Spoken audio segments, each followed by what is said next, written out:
The sound wasn't loud. That was the worst part. After 7 months of coaxing apart damp pages, flattening corners, and sewing Ruth Warren's recipe book back together one careful section at a time, I knew every noise that old paper could make. I knew the dry whisper of a page turning and the tiny crackle of paste settling beneath repair tissue. I also knew the sound of a page being destroyed. Brooke hooked 2 fingers beneath the sheet inside the back cover and pulled. "Don't," I said.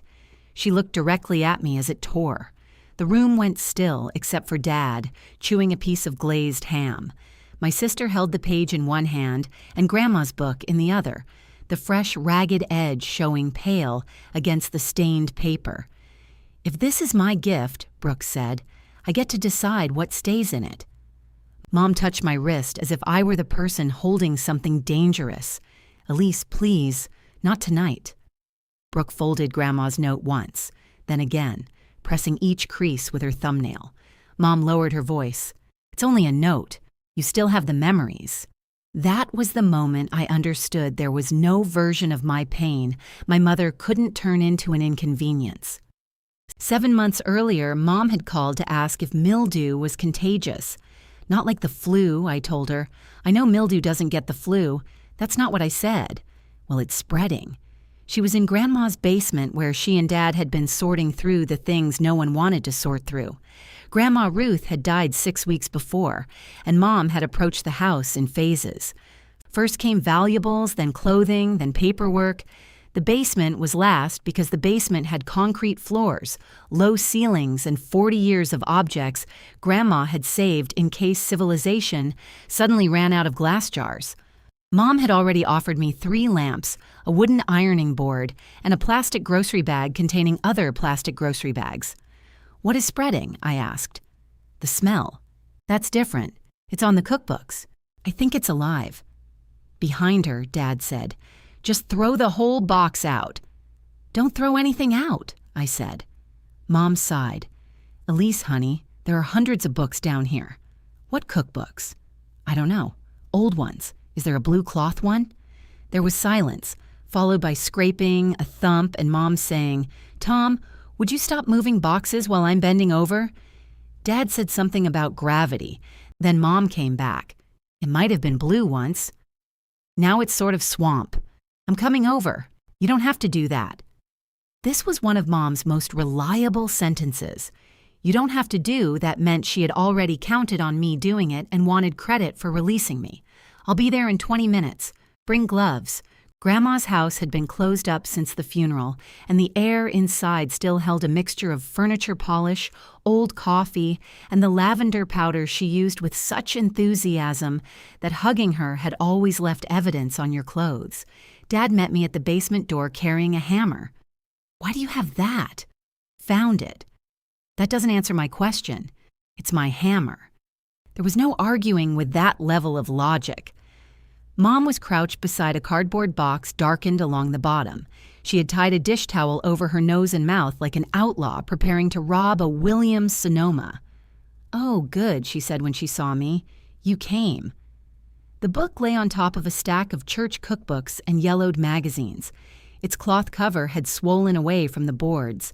Several sections had fused into thick, rippled clumps, and the spine sagged when I picked it up. Even in that condition, I recognized it immediately. Grandma never called it a recipe book.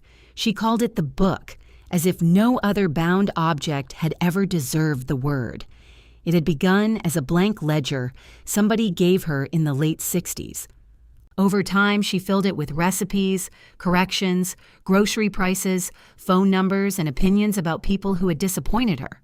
Next to a gelatin salad, she'd once written, "Never again." Marvin lied. Nobody knew who Marvin was. "Oh," I said. Mom pulled down the towel. "Can it be saved?" "Maybe."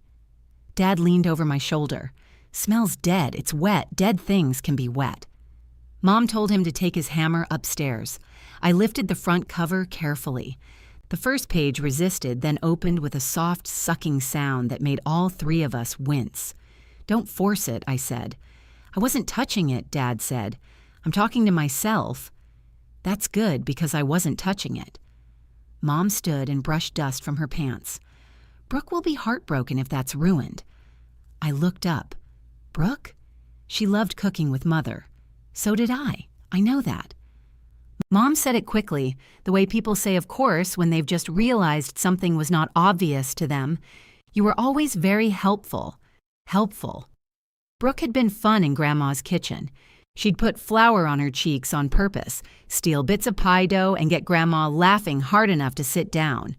I had loved watching them. I had also stayed after Brooke left to meet friends, scraping dried dough from the counter while Grandma told me why her mother added vinegar to pastry crust. Brooke got remembered as the cook because she performed enjoying it. I got remembered as helpful because I washed the bowls. "Can I take this?" I asked. Mom looked relieved. "Please. I don't want the mold getting into the furniture." I found a shallow storage bin in Grandma's laundry room and lined it with wax paper. As I eased the book inside, Mom knelt beside another box and started pulling out chipped serving dishes. Brooke might want these for the farmhouse. The farmhouse was a 4-bedroom house 30 minutes outside town, but Brooke had bought 2 ceramic chickens and started talking as if she needed to check the north pasture before sunset. She had moved in 3 weeks earlier and was still living among boxes because every room required a vision. Mom held up a platter shaped like a cabbage leaf. This would be darling over her stove. It would melt over her stove, not directly over it. Dad reappeared without the hammer. "Your sister says the kitchen island is being delivered Thursday." "How?" I asked. "Truck, probably. I mean, how is she paying for it?" Mom gave me a warning look. Money was considered impolite whenever Brooke owed some. "She got a good deal," Mom said. "Of course she did." "Elise." I didn't say anything. "You said it in your voice." Dad lifted the bin containing the book. "Where do you want this?" "I can carry it." I know. He carried it anyway.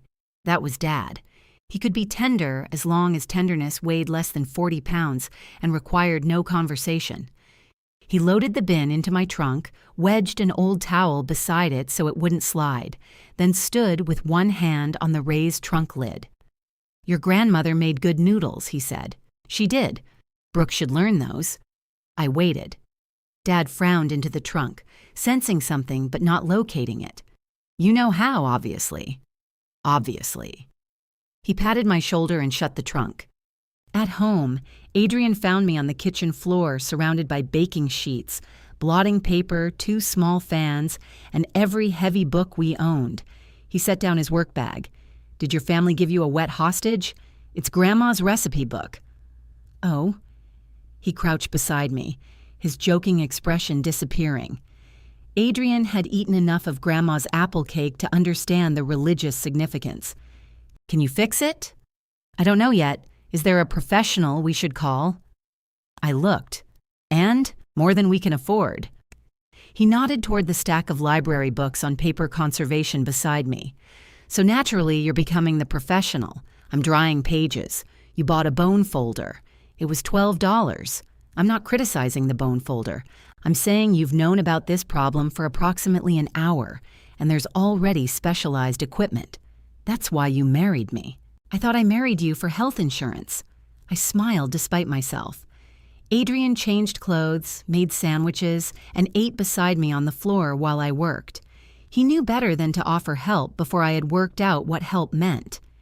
Every few minutes, I slid a clean sheet of absorbent paper between 2 damaged pages, keeping the fans low so loose fragments wouldn't blow away. When I reached Grandma's biscuit recipe, I stopped. The page had torn near the binding, but her handwriting remained clear beneath a brown water stain. 2 cups flour, 1 tablespoon baking powder, 1 rude amount of butter. Brooke had written rude amount when she was 20, and Grandma had laughed until she wheezed. Underneath, in Grandma's pencil, was a later addition. "Elise says freeze the butter first. She's right." I touched the words with the side of my finger. Adrian pretended to become deeply interested in his sandwich. "It's stupid," I said. "No, it isn't. It's 5 words about butter. 6. I counted them. You're annoying. I'm preserving accuracy. I left the book open to that page longer than necessary. The restoration settled into our evenings. Some people did puzzles.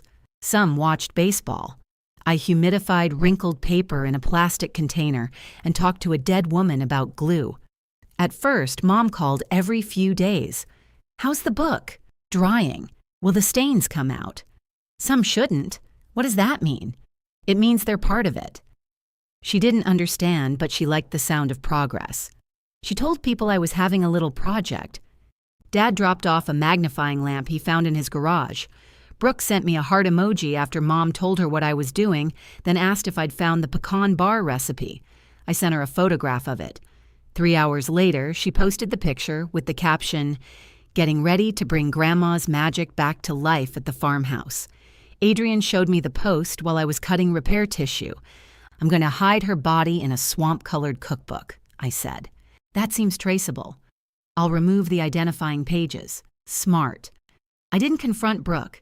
It felt too small, and that was how most things stayed possible in my family. Every cut was too small to justify bleeding. By early spring, the pages were dry and separated. I began repairing the worst tears, working from the front toward the back. Some evenings I could hear Grandma's voice so clearly I would turn toward the empty chair beside me. "Don't fuss with it, honey. It's a cookbook, not the Constitution."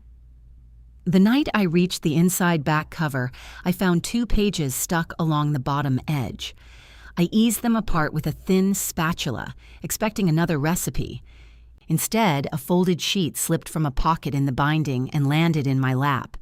My name was written on the outside in Grandma's hand. For a second, I only looked at it.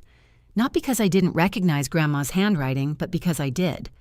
The E in my name leaned too far forward, as if it had somewhere to be. She had written my name on birthday cards, Christmas tags, grocery lists, and once on a strip of masking tape stuck to a casserole dish I was apparently not returning fast enough. This was different. There was no last name, no occasion, no little heart. Just Elise. Adrian set his mug down. "What is it?" "I don't know. That appears to be a note. I know it's a note." "Okay. I meant I don't know what it says. You could open it." I looked at him. "Or preserve the mystery forever," he said. "Both are strong options." The paper was thin and yellow, folded twice. A faint tide mark crossed one corner, but the ink had survived. I opened it on the table beside the book and read slowly, because Grandma's handwriting got smaller whenever she had more to say than paper. "Elise, you stayed at the table after everyone else left, even when you had somewhere better to be. That is how you learned the recipes and all the stories that came with them. This book should be yours. Not because you are the best cook, though you are patient enough to become one, but because you understand that keeping a family is not the same as letting one eat you alive. Keep what was given with love. Change what was handed down in fear." The note ended with love. Ruth. Though she had crossed out Ruth and written Grandma above it. I read it again. Then I read it a third time, stopping at "eat you alive." "That's cheerful," I said. Adrian didn't smile. She knew. Knew what? He gave me the kind of look husbands develop when they have learned that answering too quickly will turn a question into a trap. "What do you think she knew?" he asked. "That I stayed late to help her?" "Sure. That's what it says. It says several things." I flattened the creases with my palm. She was sick when she wrote this. Was her mind bad? No. Then what does being sick have to do with it? I hated when Adrian used my own facts against me. It was one of his less attractive qualities. She might have been emotional. She was allowed. I didn't say she wasn't. You're already building a case against a note addressed to you. I am not. You've questioned the author's capacity and blamed her tone on illness. I said she was emotional. Very different. I folded it along the original creases, more carefully this time. The book should be yours. The sentence should have felt simple. It didn't. In our family, ownership was rarely about who possessed something. Mom still referred to a silver necklace she had given me for my 30th birthday as that necklace I let Elise take. Brooke had borrowed my black wool coat 6 years earlier and later accused me of trying to take it when I found it in Mom's hall closet. Objects became family property the moment I wanted one. "What are you going to do?" Adrian asked. "Put it back, in the pocket?" "That's where Grandma left it." "Do you think your mother knew it was there?" "No. Do you think Brooke did?" I slid the note into the shallow pocket inside the back cover. Definitely not. That wasn't the full question. I'm fixing the book. I'm not forming a government around it. Adrian picked up his mug. Governments have been formed for less. I covered the book with clean tissue and placed a weight over the back cover so it would dry flat. For the rest of the night, my attention kept drifting toward it. The note was hidden again, but knowing it existed changed the shape of the room. Grandma had been dead for 2 months. I had spent most of that time trying to be grateful that she had gone quickly and peacefully. 2 words people used when they wanted grief to behave itself. Now she had reached into my kitchen and handed me something I had not known I needed. Evidence that at least one person had noticed. That should have comforted me. Instead, I lay awake wondering why being noticed only after she was gone made me feel lonelier. Brooke arrived the following Saturday with paint samples, 2 bottles of wine, and no warning. She knocked once and came in while I was yelling. 1 second. "You should lock your door," she called. "You should wait to be invited. I brought wine. That isn't a legal defense. It has been for me." She appeared in the kitchen wearing overalls so clean they seemed rented. Brooke had decided the farmhouse required a personal uniform. The overalls were paired with gold hoop earrings, white sneakers, and a cream sweater that would survive roughly 6 minutes of actual painting. She spread 12 shades of off-white across my counter. "I need your eye. They're all white." They're not. "This is Oyster Whisper. It looks like a landlord painted over a light switch. That's because your house has no natural light. My house has windows." Not emotionally. Adrian walked through with a laundry basket, looked at the paint cards, and said, "Swiss coffee." Brooke pointed at him. "Thank you. He's choosing by name. Names matter." "Oyster Whisper sounds infected," he said, and kept walking. Brooke uncorked the wine, though it was barely noon. She opened cabinets until she found glasses, then noticed the recipe book beneath its tissue covering at the far end of the counter. "Oh my God, is that it?" Her whole face changed. Whatever else was true about Brooke, her delight was rarely fake. She moved toward the book with both hands out. "Careful," I said. She stopped. "I'm not a raccoon. The paste is still curing." See, this is why I didn't offer to help. You use words like curing. You didn't offer to help because you didn't offer to help. Also that. I removed the tissue and let her look. The repaired cover was still warped, but it was blue again instead of swamp. The binding held when I opened it, though I supported the spine with one hand. Brooke touched the edge of the biscuit page. "You saved my rude butter. Grandma saved it. I just dried it." She laughed softly. She thought I was funny. She thought everybody was funny if they were near butter. "No, I was her favorite." Brooke said it lightly, but the words landed between us with more weight than she seemed to expect. "Congratulations," I said. "She's dead, so the competition is over." Her smile faded. I was joking. "So was I." "No, you weren't. Neither were you." She turned another page, slower now. Her thumbnail hovered near a repaired corner, and I had the absurd urge to close the book on her fingers. Instead, I poured wine into both glasses. Brooke stopped at Grandma's chocolate mayonnaise cake. "I want to make this for the housewarming. You hate mayonnaise, you can't taste it. You've known that since 2004. I forgot." I glanced at the overalls. "The farmhouse has changed you." She leaned against the counter. "Will you come over Thursday and help me test it? I have work." "After." "Brooke, please."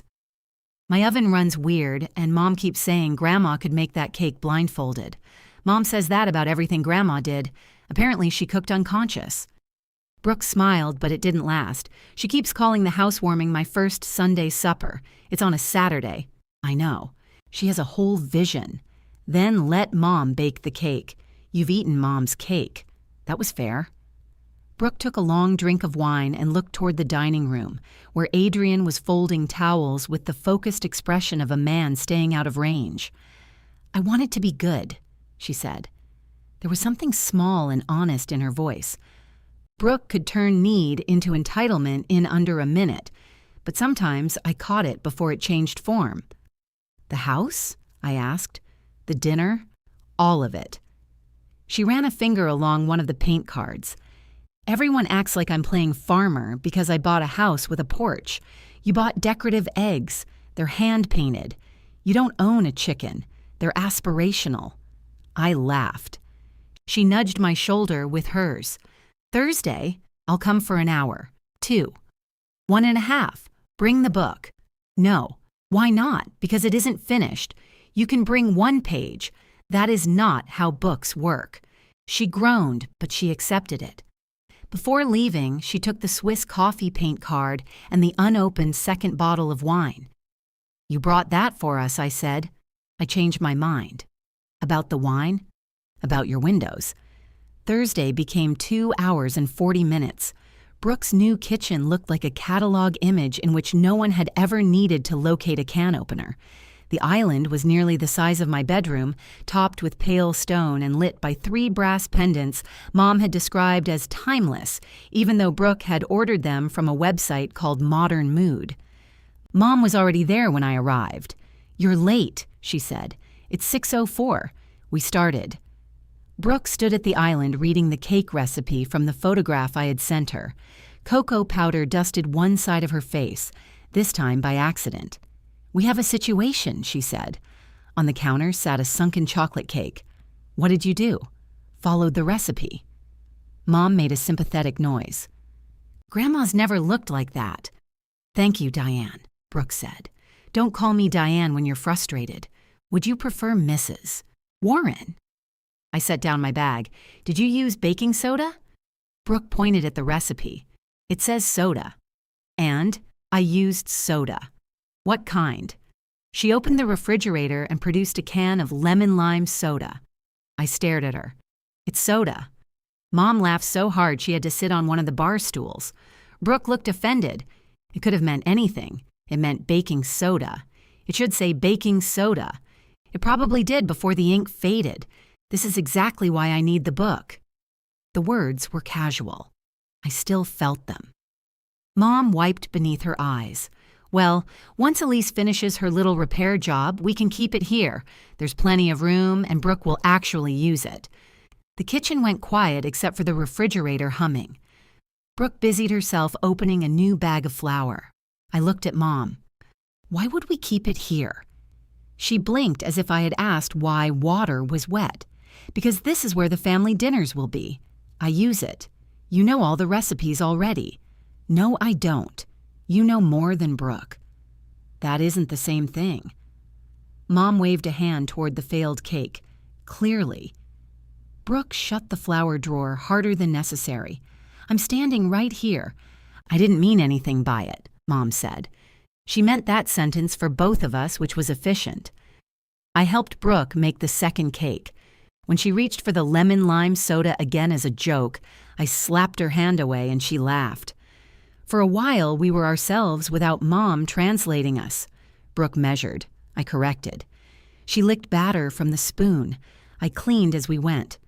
The second cake rose evenly. When we cut into it, Brooke closed her eyes at the first bite. That's it, she said. That tastes like her house.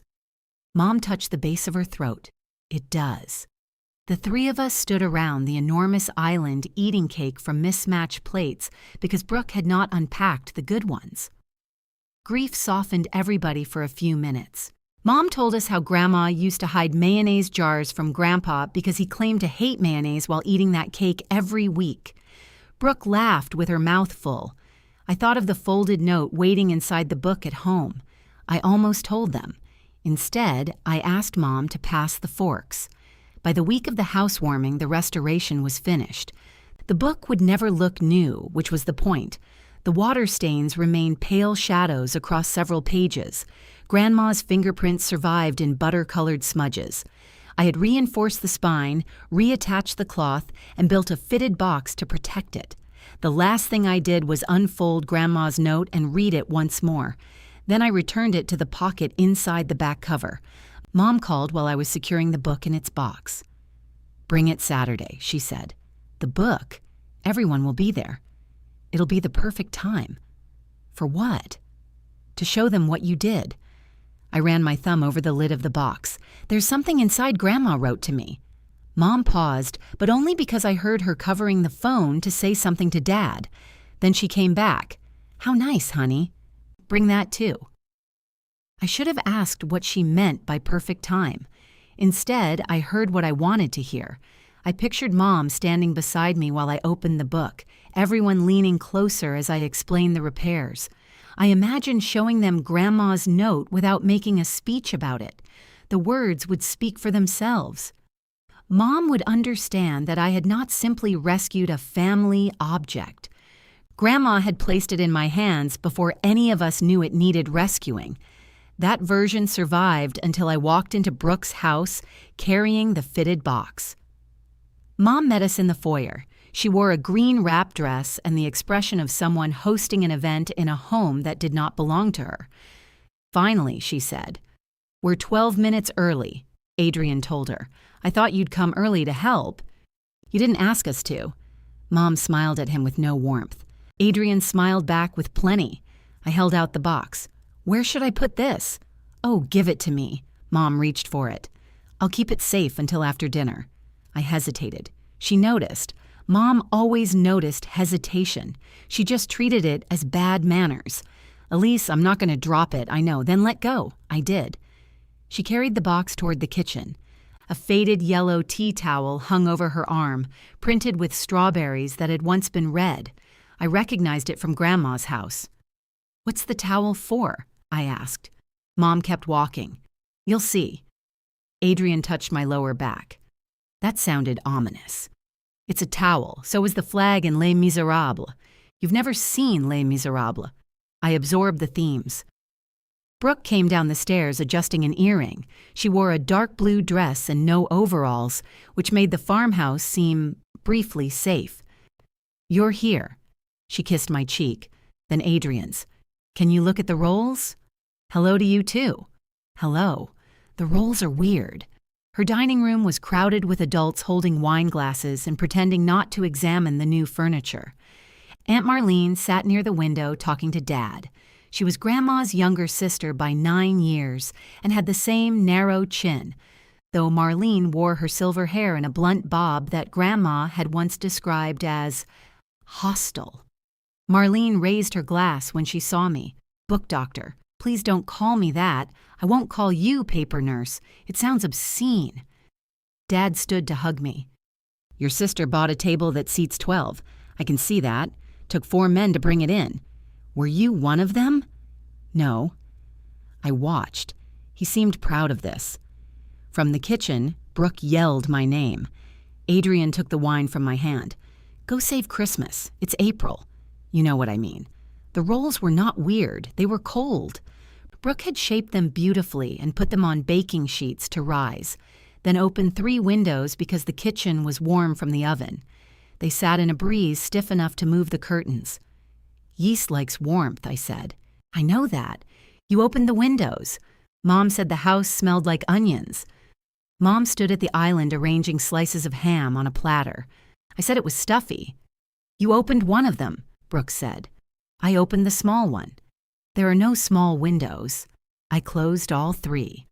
Brooke stared at the rolls as if intimidation might make them expand. "Can we fix them?" "We can give them time." "We don't have time." "We have 45 minutes. Everyone's already here. That's usually how dinner parties work." She grabbed my wrist. "Don't be sarcastic. I'm fragile." "You're always fragile when there are dishes." "That's not true." Behind her, Mom dropped a serving spoon. Brooke flinched, then laughed at herself. She really was nervous. I found a warm spot near the oven, covered the rolls, and showed her how to tell when the dough had finished proofing. She listened. Brooke could listen beautifully when panic made advice feel like rescue. For the next hour, I became part of the kitchen equipment. I loosened the rolls from the pans. I fixed Mom's glaze after she doubled the mustard. I found the missing serving fork in a box labeled bathroom, which raised questions no one wanted answered.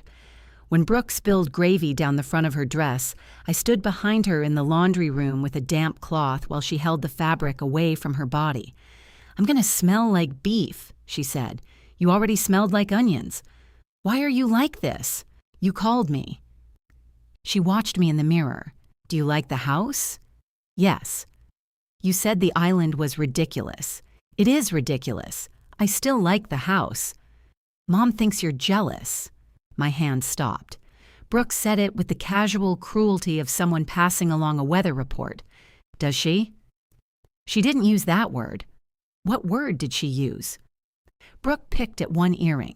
She said, "This kind of thing comes easier to me." "What kind of thing?" "Making a home."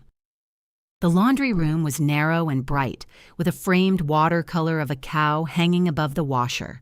I concentrated on the gravy stain until it blurred. "You bought a house," I said. "You didn't invent shelter." I told her that.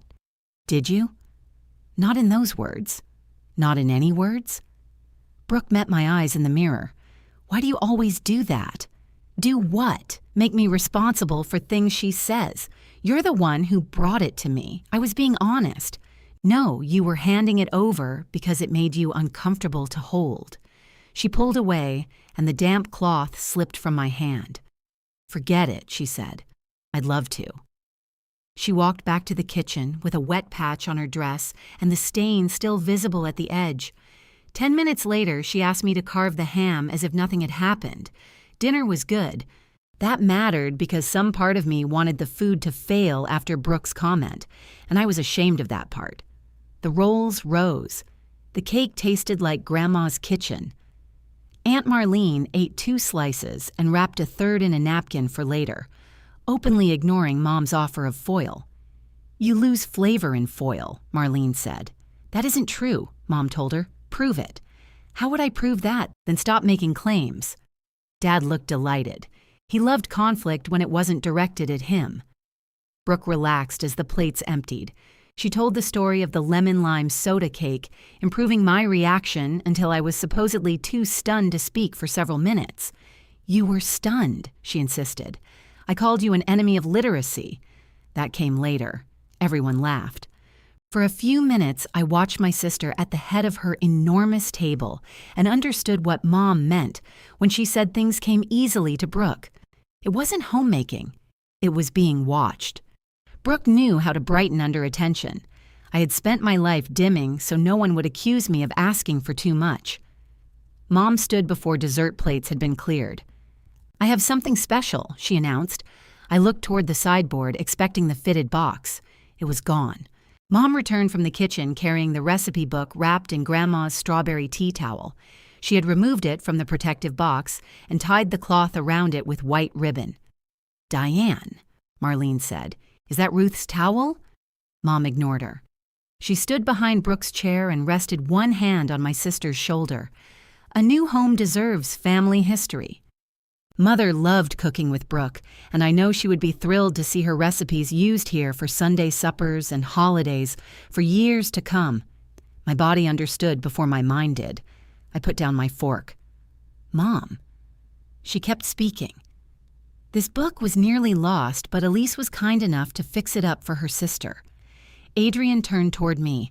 Across the table, Dad studied his plate. Mom placed the bundle in Brooke's hands. Everyone applauded. Not wildly, not maliciously. Just the polite, affectionate applause of people witnessing a gift. That made it worse.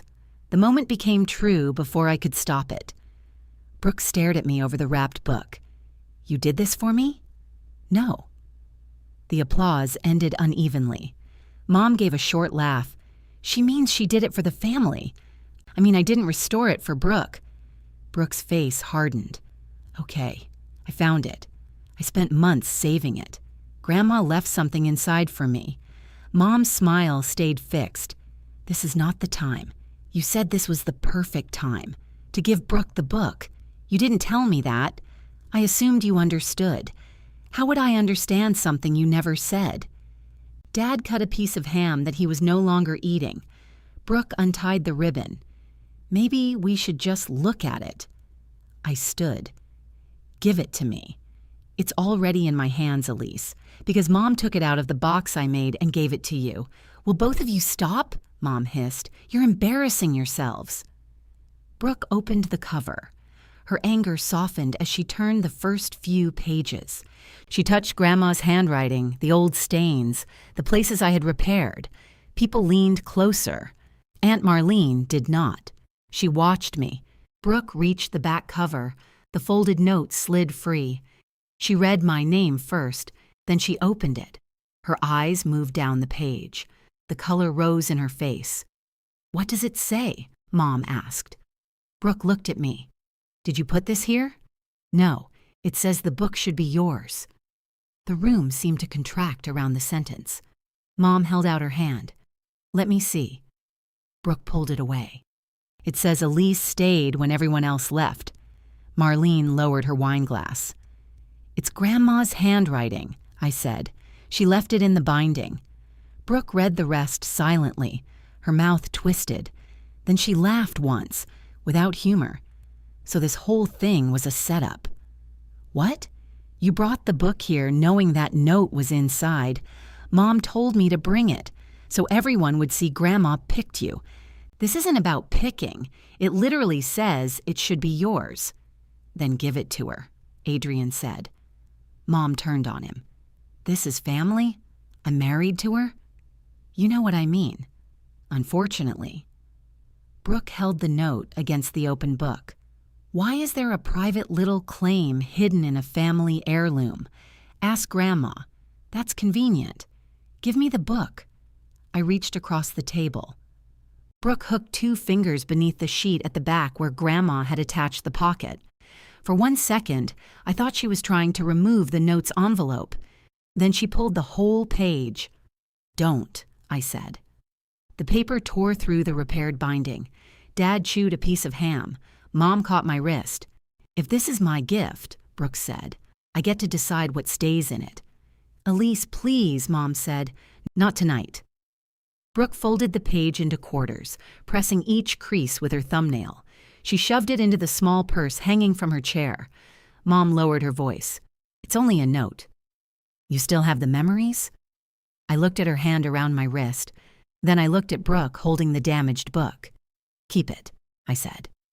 Mom's grip loosened. Now don't be dramatic. I'm not talking about the book. I picked up my purse and walked out. Adrian caught me in the driveway. Behind us, the front door opened and Mom called my name, not with concern, but irritation. Elise, we have guests. I turned back. Through the open door, I could see the warm dining room, the plates I had helped fill, the table I had helped Brooke make successful. Mom stood in the middle of it as if I had left a mess for her to clean. You're right, I said. You should get back to them. Adrian drove because my hands were shaking. Halfway home, my phone lit up with a message from Mom. Please don't make this bigger than it was. A second message appeared from Brooke. I'm sorry you got upset. Then Dad called. I turned the phone face down in the cup holder. Adrian glanced at it. Do you want me to answer? No. What do you want? I watched houses pass in dark, orderly rows, porch lights glowing over other people's front doors. For once, nobody in my family was waiting for me to do anything except forgive them. I want to see what happens, I said, if I don't fix this. Adrian nodded as if I had proposed an experiment with measurable results. Okay, that's all you're going to say? I'm driving. You usually manage both. I'm trying to support you without turning your family into a true crime podcast. I leaned my head against the cold window. Mom knew. She knew the note existed. No, she knew the book wasn't Brooke's. Yes. She heard me say Grandma wrote something to me, and she took it out of the box anyway. Yes. I handed it to her. That part isn't your fault. I didn't say it was. You're saying it in your voice. I turned toward him. He kept his eyes on the road, but the corner of his mouth moved. Don't use my mother's lines against me. I married into the language. At home, I left my purse on the floor and stood in the kitchen staring at the empty space where the book had been. The cutting mat was still on the table. A few scraps of repair tissue clung to my sweater sleeve, translucent and nearly weightless. Adrian filled the kettle. "I don't want tea," I said. "It isn't for you. You hate tea. I'm growing." The kettle clicked as it heated. My phone buzzed from inside my purse, stopped, then began again. Adrian looked at the floor. "Don't." I didn't say anything. "You looked. I have eyes." The call ended. A voicemail appeared. Then another message. "Mom, your father is very upset. Dad had spent the entire confrontation eating ham." Me. Then he should call me. The typing bubble appeared immediately, vanished, came back, and vanished again. I waited. Nothing. Adrian poured hot water over a tea bag and sniffed the mug. "This is terrible. You chose chamomile. It smells like a decorative pillow." The laugh came out before I could stop it. It broke halfway through and became something else. Adrian set down the mug and held me while I cried into his shirt. I cried for Grandma. I cried for the note folded inside Brooke's purse. I cried because I had spent 7 months making damaged paper strong enough to survive handling, then carried it directly to people who handled me the same way they handled everything they assumed would endure. Adrian didn't say that. He just held me and occasionally shifted his feet because I had apparently chosen a very uncomfortable angle. When I pulled away, his shirt was wet. "Sorry. I'll invoice your family." My phone rang again. This time it was Dad. I answered. "Hey," he said. "Hey." There was a long pause filled with television noise. Dad cleared his throat. "You left your container." "What container?" "The plastic one with the cheese cubes." "I didn't bring cheese cubes." "Oh?" Another pause. I closed my eyes. "Did you call about the container?" "No." "Okay. Your mother thinks you should come back. We're home." "I know. I meant call her. She has my number." He exhaled through his nose. "Elise." "What?" Brooke shouldn't have torn the page. It was so much more acknowledgement than I expected that I nearly thanked him. Then he continued, "But your sister has always been sensitive about your grandmother favoring you." I sat down at the kitchen table. "Grandma didn't favor me. She left you the book. She wrote me a note. Same thing in Brooke's mind. And whose job is Brooke's mind? That's not fair. No, Dad, it isn't." He lowered his voice, though Mom was probably standing 6 feet away. "Your sister was embarrassed in front of everybody. She tore Grandma's page out in front of everybody. She reacted. So did I. But you're the older one, by 4 years. She's 32. You know what I mean. I actually don't anymore." Dad went quiet. I looked at the table where Grandma's book had rested every night for months. I could see faint parallel marks on the wood from the weights I had used to flatten it. "Did you read the note?" I asked. "No." "Did Mom?" "I don't know. Did either of you ask Brooke to give it back? That's between you girls." There it was. Girls. A word that could reduce 2 adult women to children whenever accountability became inconvenient. "Good night, Dad." "Wait. Your mom wants to know if you're still taking her Wednesday." "To the cardiologist?" "Yeah." I laughed once. "What?" he asked. "Nothing. I'll text her. You can tell me. She asked you to ask me." Dad was silent again, which was answer enough. "Good night." I hung up. Adrian had abandoned the chamomile and opened a beer. "You're supposed to support me sober," I said. "I've assessed the conditions. Wednesday's appointment had been on my calendar for 3 months.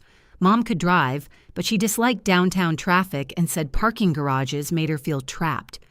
Dad hated medical offices because the magazines were depressing. Somehow those preferences had become my responsibility. I opened the family group chat. "Me? I won't be able to take Mom to her appointment Wednesday. Dad, the garage entrance is on Clark Street. Leave extra time because of construction." Mom called before I could lock the screen. I let it ring. She called again. Adrian leaned against the counter. "Is this the experiment? I have work Wednesday. You were planning to take off." I was. "Are you worried about the appointment?" "It's routine." He nodded. "Then yes, this is the experiment." Mom left a voicemail. Elise, I don't know what this message is supposed to mean. You agreed to take me months ago. You can't just punish me medically because your feelings were hurt at dinner. Call me. I played it twice, not because I enjoyed it, but because I kept hoping I had misheard punish me medically. Adrian held out his hand for the phone. No, I just want to preserve it for science. I deleted nothing. Dad drove Mom on Wednesday. I knew because she sent me a photograph of the parking validation ticket with the message, "We managed." I replied with a thumbs up. 3 dots appeared. Mom. Everything is fine, by the way. Me. Good. Mom. Since you didn't ask. I put the phone in my desk drawer and returned to work. It felt childish. It also felt like removing a splinter with tweezers instead of pretending it belonged under my skin. That evening, Dad stopped by carrying the empty fitted box. "Found this at Brooks," he said. I took it from him. "Thanks." He stood on the porch with his hands in his jacket pockets. Dad never entered a house while carrying difficult news. He liked to preserve escape routes. "Your mother's test results were good." "I'm glad." She was stressed. "I'm sorry she was stressed." He studied me.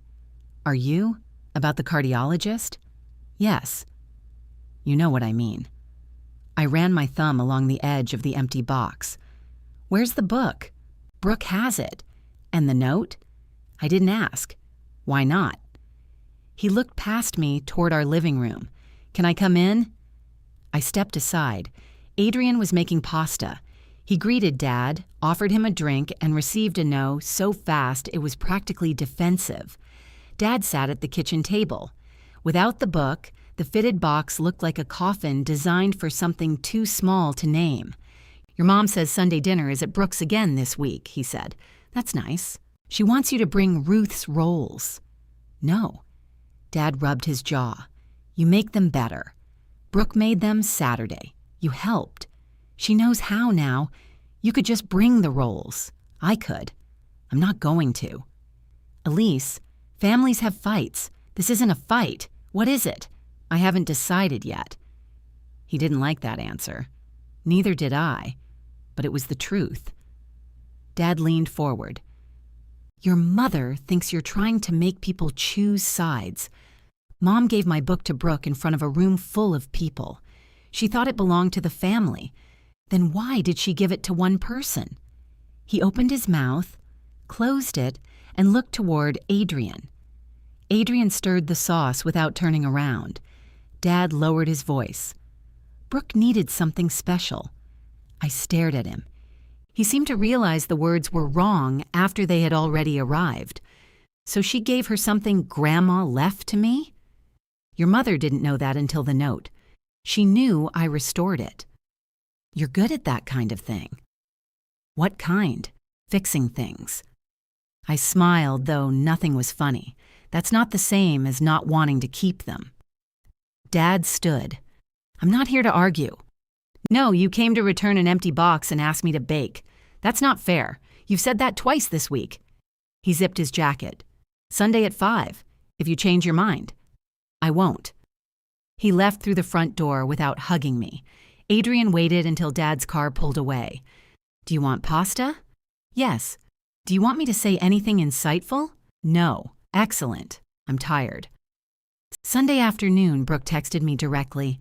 "How long do the rolls rise the second time?" I looked at the message. Another one came. Also, the recipe says warm milk. How warm? I typed until it feels warm but not hot against your wrist. Then I deleted it. Brooke. Mom is losing her mind. Brooke, please. I set the phone down. 5 minutes later, I picked it up again. Me. You made them last week. Trust yourself. Brooke. That's not an answer. Me. It's the only one I have. She sent a question mark, then 3 angry dots, then nothing. At 4:30, I started pacing. Adrian sat on the couch reading while I moved from the kitchen to the window and back. You can go, he said. I don't want to. I know. They're expecting me. You said no. They don't hear no from me. That sounds like their hearing problem. At 5:12, Mom called. At 5:20, she left a voicemail. We're sitting down. I don't understand what you're trying to prove, but there's still a place here if you decide to stop this." I stood in my kitchen looking at the flour canister, the butter in the refrigerator, the clean baking sheet in the cabinet. I could have made the rolls with my eyes closed. I could have driven them over and watched everyone's shoulders relax. Instead, I turned off my phone. Adrian ordered pizza. When it arrived, we ate from the box at the kitchen table, and for the first time in months, no one asked me to get up for anything. The pizza tasted better cold the next morning. I stood at the counter eating a slice over the sink while messages accumulated in the family group chat. Mom, dinner was lovely. Brooke, except for the rolls. Dad, rolls were fine. Brooke, you soaked yours in gravy. Dad, that is what gravy is for. Mom, they were dense. Brooke, thank you, Mom. Aunt Marlene, Ruth's first biscuits could break a window. Mom, these were rolls. Aunt Marlene, then they could break a larger window. I smiled into the pizza. Mom, the point is, we had a lovely dinner. No one had argued that point until she announced it 3 times. Brooke sent a photograph of the table. The plates were arranged around a vase of white tulips. Mom sat on one side, Dad on the other, Aunt Marlene at the far end. There was an empty place near the kitchen door. My place. They could have removed the plate. Instead, someone had set a napkin on it. I zoomed in before I could stop myself. Grandma's recipe book was not visible. I checked the counter behind Brooke, the edge of the sideboard, the small shelf under the island. "What are you looking for?" Adrian asked. "Nothing. You've enlarged that photo enough to identify fingerprints. I was looking at the flowers. You hate tulips." "I don't hate tulips. You called them arrogant. They continue growing after they're cut.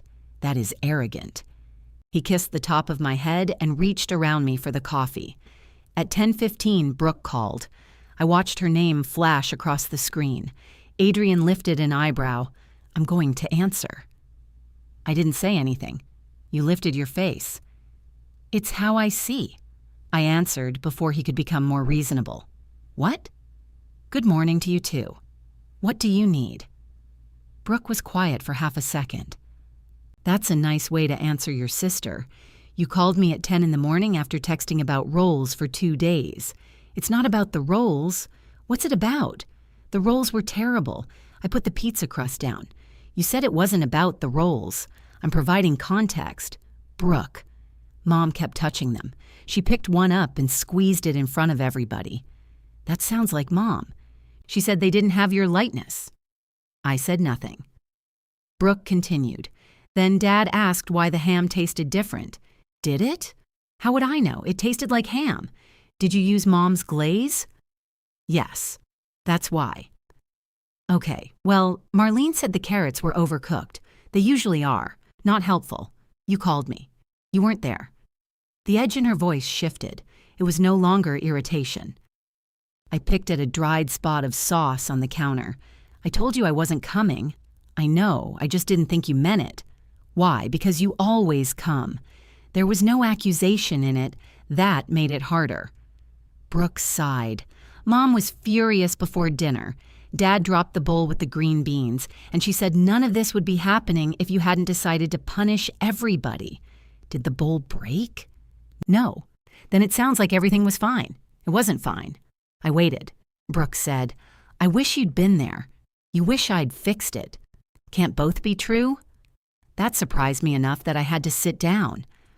Through the phone, I heard a cupboard close. Brooke was probably cleaning the kitchen. She hated leaving dishes overnight, but hated washing them more, so she often woke to a countertop full of consequences. "Where's the book?" I asked. A long pause. "In the dining room." "Is it safe?" "Yes." "Did you read the note again?" "No." "Where is it?" "In my purse." "Why?" "I don't know, Elise." "Yes, you do. Maybe I didn't want Mom taking it." The answer knocked some of the anger out of me. "Why would Mom take it?" "Because she wanted to read it after you left." "Did you let her?" "No." I could picture Brooke holding the folded page away from Mom, not for me, but because Mom wanted it. Brooke had never liked giving up anything under pressure, even when she didn't want it herself. What did you tell her? I asked. That it was my gift and I decide what happens to it. Convenient. I know how it sounds. It sounds exactly like Saturday. She gave me the book in front of everyone. What was I supposed to do? Say it wasn't yours. You didn't say it was yours until I opened it. I tried.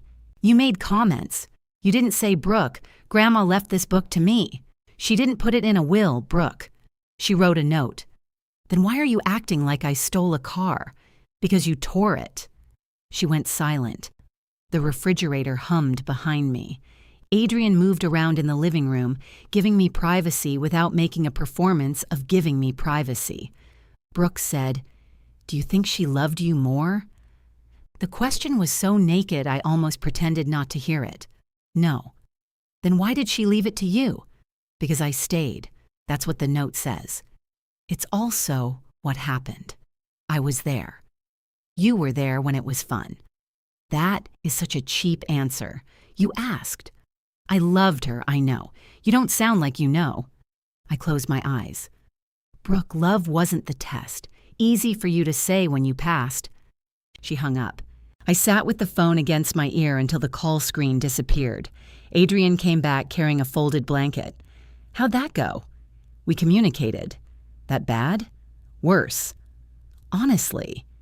He draped the blanket over the couch. Do you want to talk about it? No. Do you want me to criticize her? Not yet. I'll stay ready. That afternoon, a calendar reminder appeared on my laptop. Mom and Dad anniversary, confirm reservation. I had made the reservation in February at a small Italian restaurant they liked. Mom disliked the online booking system, and Dad claimed all reservation apps sold your address to foreign governments. Normally, I would have confirmed the table, reminded Dad to buy a card, and sent Brooke 3 gift suggestions. The actual date was still 2 weeks away. I stared at the reminder. Then I opened the family chat. Me. Mom and Dad's reservation is under Dad's name for the 22nd at 7. Dad, you'll need to call Friday to confirm it. The number is in the email I forwarded. Dad, okay. 5 minutes passed. Dad, where is the email? Me. Search the restaurant name. Dad, what is the restaurant name? Mom, Tom, we go there every year. Dad, I know where it is. I don't know what it's called. Brooke, is this the place with the bread? Aunt Marlene, every restaurant has bread. Mom, nobody asked you, Marlene. I closed the chat. The next evening, a car horn sounded outside while Adrian and I were washing dishes. That's either Marlene or a very impatient burglar, he said. Aunt Marlene sat behind the wheel of a red sedan with the passenger window down. She motioned me over. I'm not coming in, she said when I reached the car. I didn't invite you? Good. We understand each other. She handed me a glass container covered with a blue plastic lid. What is it? Chicken soup. Why? Because I made too much. How much did you make? Enough that this is too much. I looked through the lid. Thick noodles crowded the broth. Are those Grandma's? They're mine. Ruth stole them from me and made them too thin. You're saying Grandma stole your noodle recipe? I'm saying sisters revise history in their favor.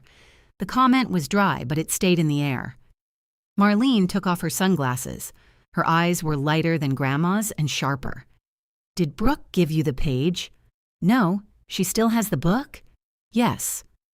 Marlene nodded once, unsurprised. What did Grandma tell you? I asked. About the book? About me. Marlene tapped 2 fingers on the steering wheel. More than you'd like. Less than you need. That's unhelpful. I'm 74. I've earned a little mystery. I thought you were 72. Then I've earned even more.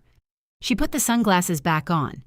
Come to lunch Thursday, she said. Noon, I work, you eat. Usually. Then combine the activities. She started the car before I agreed.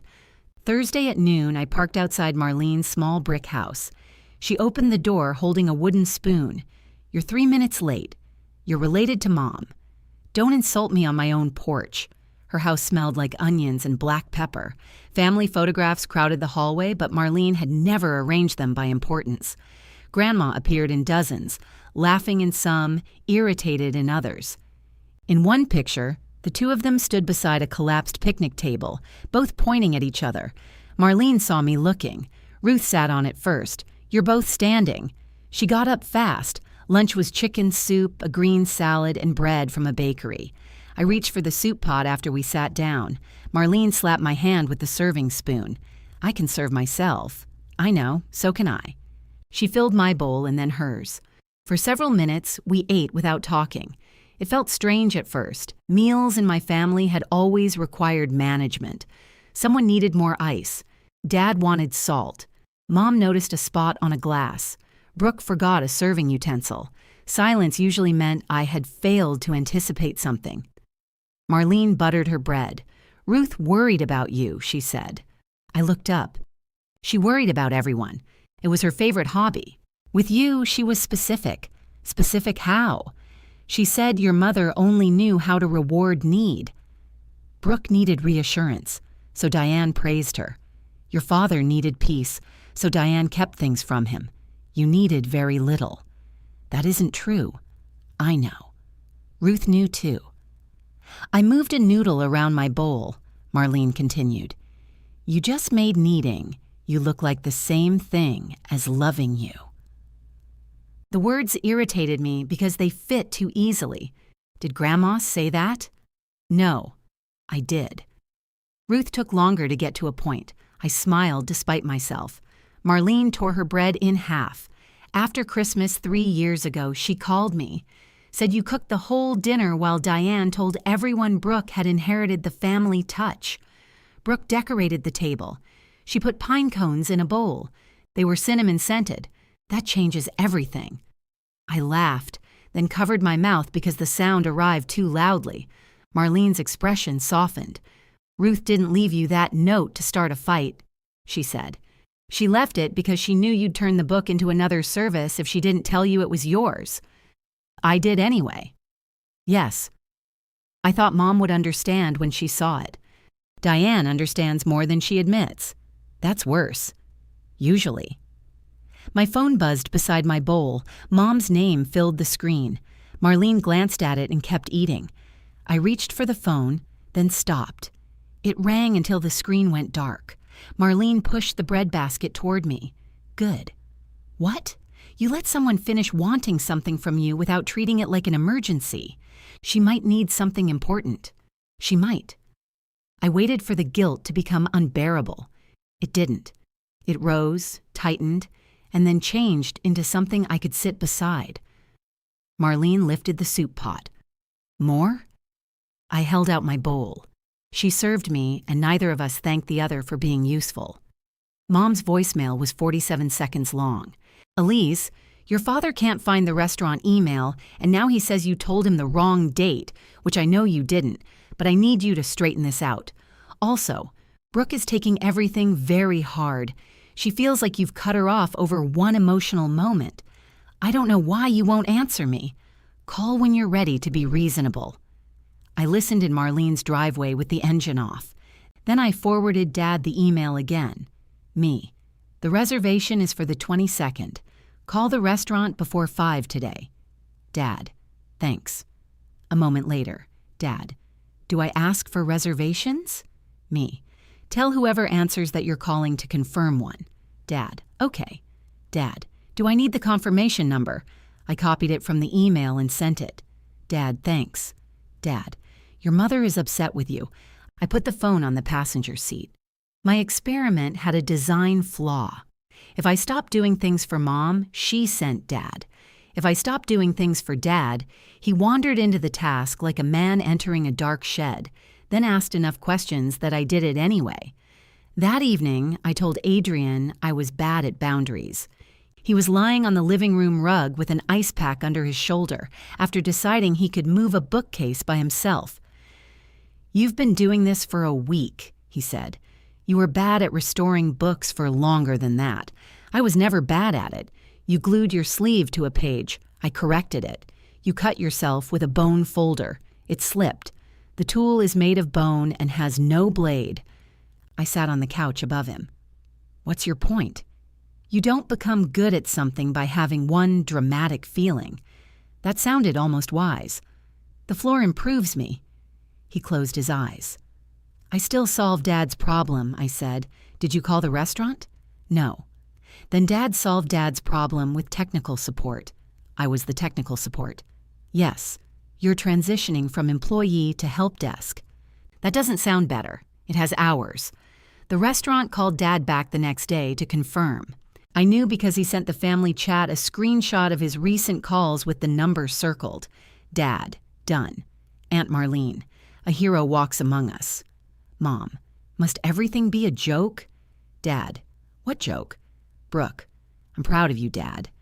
Dad sent a thumbs up, a heart, and what appeared to be a tiny purple devil.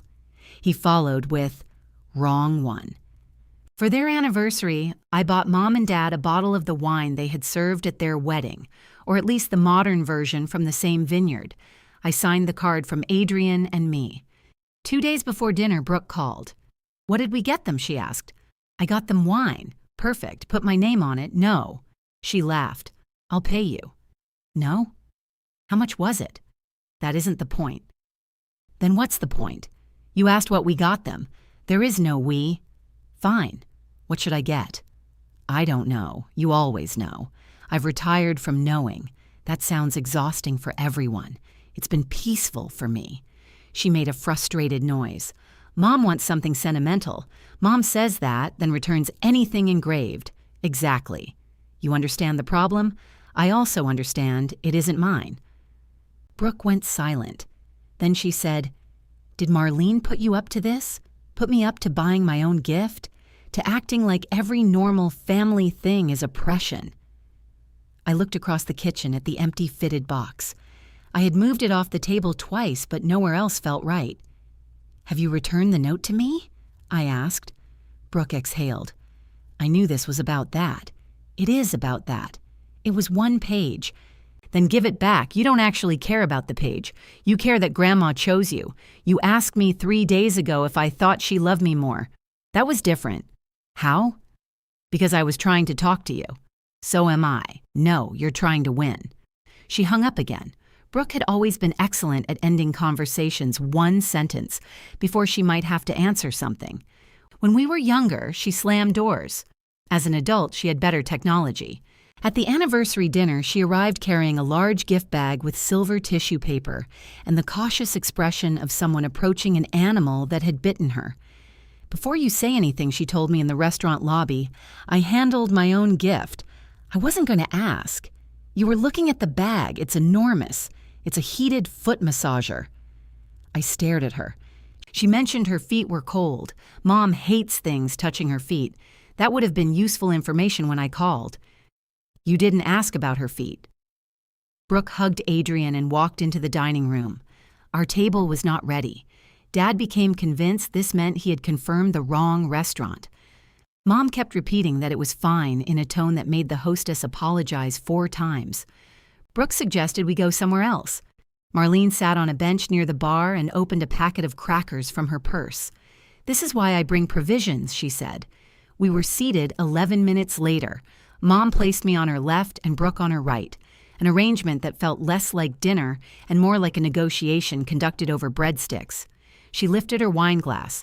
I'm so glad everyone could put aside all the recent nonsense and celebrate your father and me. Dad had already eaten the olive from his martini. What nonsense. Nothing, Tom. He looked at me. I drank my wine. Dinner stayed civil through appetizers. Brooke told a story about discovering a mouse in her pantry, which turned out to be a gray oven mitt. Dad described the parking garage in greater detail than the situation deserved. Marlene sent back her soup because it was lukewarm, then became friends with the waiter who brought the replacement. Mom opened her gifts before dessert. She loved the wine. She read my card aloud, including Adrian's private note about hoping the next 41 years involved fewer parking garages. Then she opened Brooke's foot massager. Oh, she said. Brooke leaned forward. It has heat. I see that. And different pressure settings. How thoughtful, Mom said, with all the warmth of a tax receipt. Under the table, I felt Brooke's knee press against mine. I pressed back. The smallest truce. Mom looked inside the gift bag. Is there a receipt? Brooke closed her eyes. Dad tried the massager the next morning and loved it. Mom sent us a photograph of him sitting in his recliner with both feet tucked inside the machine and the television remote balanced on his stomach. Dad. Excellent gift. Brooke. It was not for you. Aunt Marlene. Nothing is ever truly ours. Mom. Marlene. Stop. For a few days, the family shifted into something almost normal. The group chat returned to weather, grocery prices, and Dad's photograph of a tomato shaped like Richard Nixon. I went to lunch at Marlene's again. She made tuna salad and did not mention the book. The quiet should have felt good. Instead, I kept waiting for someone to break it. Brooke did on Thursday evening. She sent me a photograph of Grandma's recipe book open on her kitchen island. The tear where she had ripped out the back page had spread half an inch into the binding. Brooke. This is getting worse. My chest tightened. Me. Close it. Brooke. I was using it. Me. Close it and put it somewhere dry and flat. Brooke. Can you fix it? I stared at the picture. The exposed threads I had sewn were pulling unevenly. If she kept opening the book without support, more pages could loosen. Me. Put it back in the fitted box. Brooke. I don't have the box. Me. Dad brought it to me. Brooke. Why? Me. Because Mom left it at your house after taking the book out. Brooke. Okay. Can I bring it over? My fingers hovered above the screen. Every part of me trained by the last 36 years had already started arranging the repair. I knew which tissue I would use. I knew I still had matching thread. I knew I could protect the book from the damage Brooke had caused. I also knew she had not asked what Grandma's note meant to me. She had not offered to return it. She had only called when the thing she wanted needed work. Me. No. The reply came instantly. Brooke. Seriously? Me. Stop using it. The damage won't spread if you leave it closed. Brooke. So you'd rather let Grandma's book fall apart to prove a point? Me. It isn't falling apart. You tore it, and now you're pulling the binding by using it without support. Brooke. I didn't ask for a lecture. Me. You asked for my help? Brooke. Same mistake twice. I set the phone down. It buzzed again. Brooke. You care more about that book than you care about me. That one landed exactly where she intended. I typed. You cared more about winning it than what tearing it did to me. I erased it. Then I typed, return the note. I erased that too. I left her message unanswered. Mom arrived at my house the next evening holding the recipe book against her chest. She did not knock. She rang the bell 3 times in quick succession. The family signal for open the door before I create a scene on your porch. When I opened it, she lifted the damaged book. Look what's happening. I've seen it. Then why won't you help? Where's Brooke? At home. Where's Grandma's note? Mom's mouth tightened. I don't know. Then take the book back. She stepped forward, forcing me either to move or have the cover pressed against me. I moved. Mom entered the kitchen and placed the book on the table beside its empty box. There, she said. Everything you need is right here. No, it isn't. I am not going to stand by while you destroy your grandmother's book because you're angry at your sister. The unfairness was so complete it almost impressed me. I destroyed it? You're the one refusing to repair it. She tore out the page. She was upset. So was I. You walked out? Yes. You humiliated me in front of my family. You gave away something that wasn't yours. Mom pulled out a chair but did not sit. The book belonged to Mother. Mother is gone. That makes it a family heirloom. Grandma wrote that it was mine. On a piece of paper no one knew existed. I knew. After you found it. That's generally how finding things works. Her palm struck the table. Not hard, but enough to make the book jump. Stop being clever. I looked at her hand beside Grandma's cover. Why did you give it to Brooke? Because she's hosting now. Because she has the space. Because she wants to continue the traditions. I wanted it. You had it for months. I was restoring it, and you loved doing that. So that was my share? Mom looked away. I waited. Finally, she said, Brooke needed something that felt like hers. The same sentence Dad had tried to soften on my porch. I touched the fitted box. It wasn't hers. You have the memories. You have the skills. You had all that time alone with Mother. Brooke needed something tangible. And when I need something, you don't behave like this. The answer came too quickly for either of us to pretend it meant anything else. Mom's face changed. Mine must have too. She reached for the book. Fine, I'll find someone else to fix it. Do that. She stopped. I think she had expected me to grab it, to apologize, to become myself again. Instead, I opened the front door. Mom carried the book out without putting it in the box. I let her. Then I stood in the doorway until she drove away, leaving the empty box exactly where she had found it. Adrian found me at the kitchen table with one hand resting on the empty box. He set his keys beside the fruit bowl. Where's the book? Mom took it. Did she take the box? No. Did you offer the box? No. He loosened his tie. I'm trying to decide whether that's growth or spite. Can it be both? Most growth is. He opened the refrigerator, stared inside, and closed it. Your mother called me. I looked up. Why? She said, you're not yourself. What did you say? That she was right. Adrian, you're not yourself. Yourself would have repaired the book while apologizing for making everyone drive over. I hated how satisfying that was. What did she want you to do? Talk sense into you. And I told her I save my best material for paying clients. You're an accountant. Exactly. She was confused enough to hang up. He made grilled cheese for dinner. I kept expecting my phone to ring, but Mom did not call me. Her silence was not peaceful. It was a room she expected me to enter and clean. The next morning, she posted in the group chat, Mom, does anyone know a reputable person who repairs antique books? Brooke, Mom, leave it alone. Mom, it needs to be fixed. Brooke, I said leave it alone.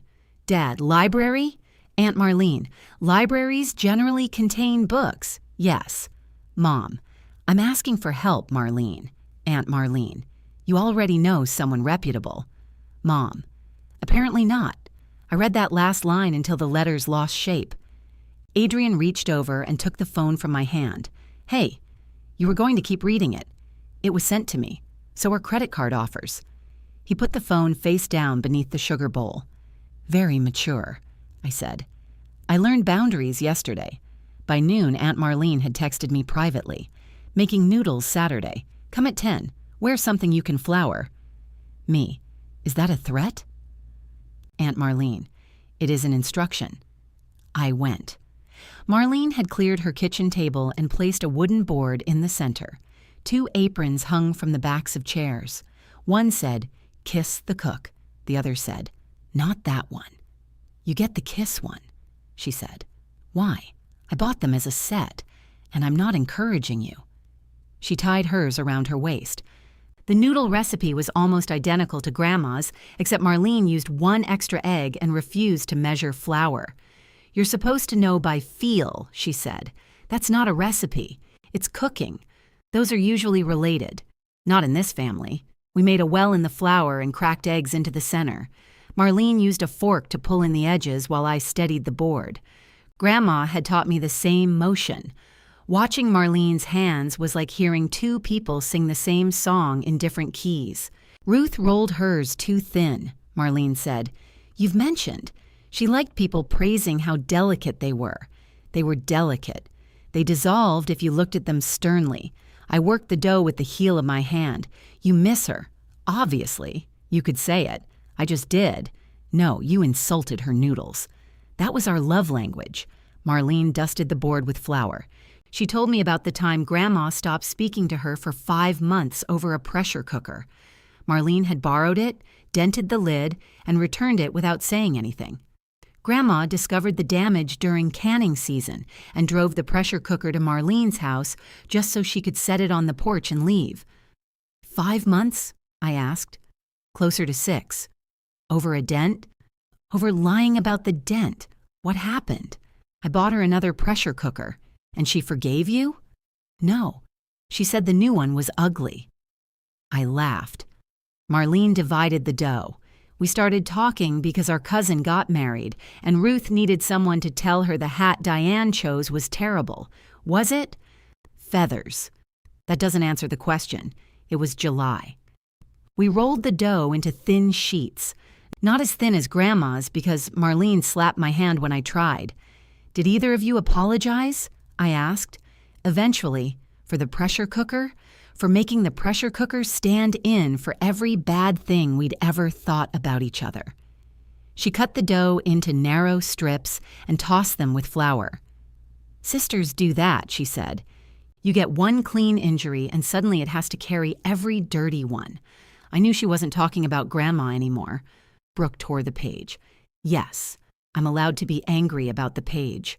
Of course. You keep making it sound symbolic. It is symbolic. It is also a torn page. 2 things can be true. I separated a clump of noodles. Mom gave it to her. Yes. That's the part everyone skips. They talk about Brooke reacting, like the reaction fell out of the sky. Mom created the whole situation. Your mother wanted a beautiful moment, at my expense. Diane does her worst damage trying to make things beautiful. That sounded too generous. Marlene saw my expression. Motive isn't absolution.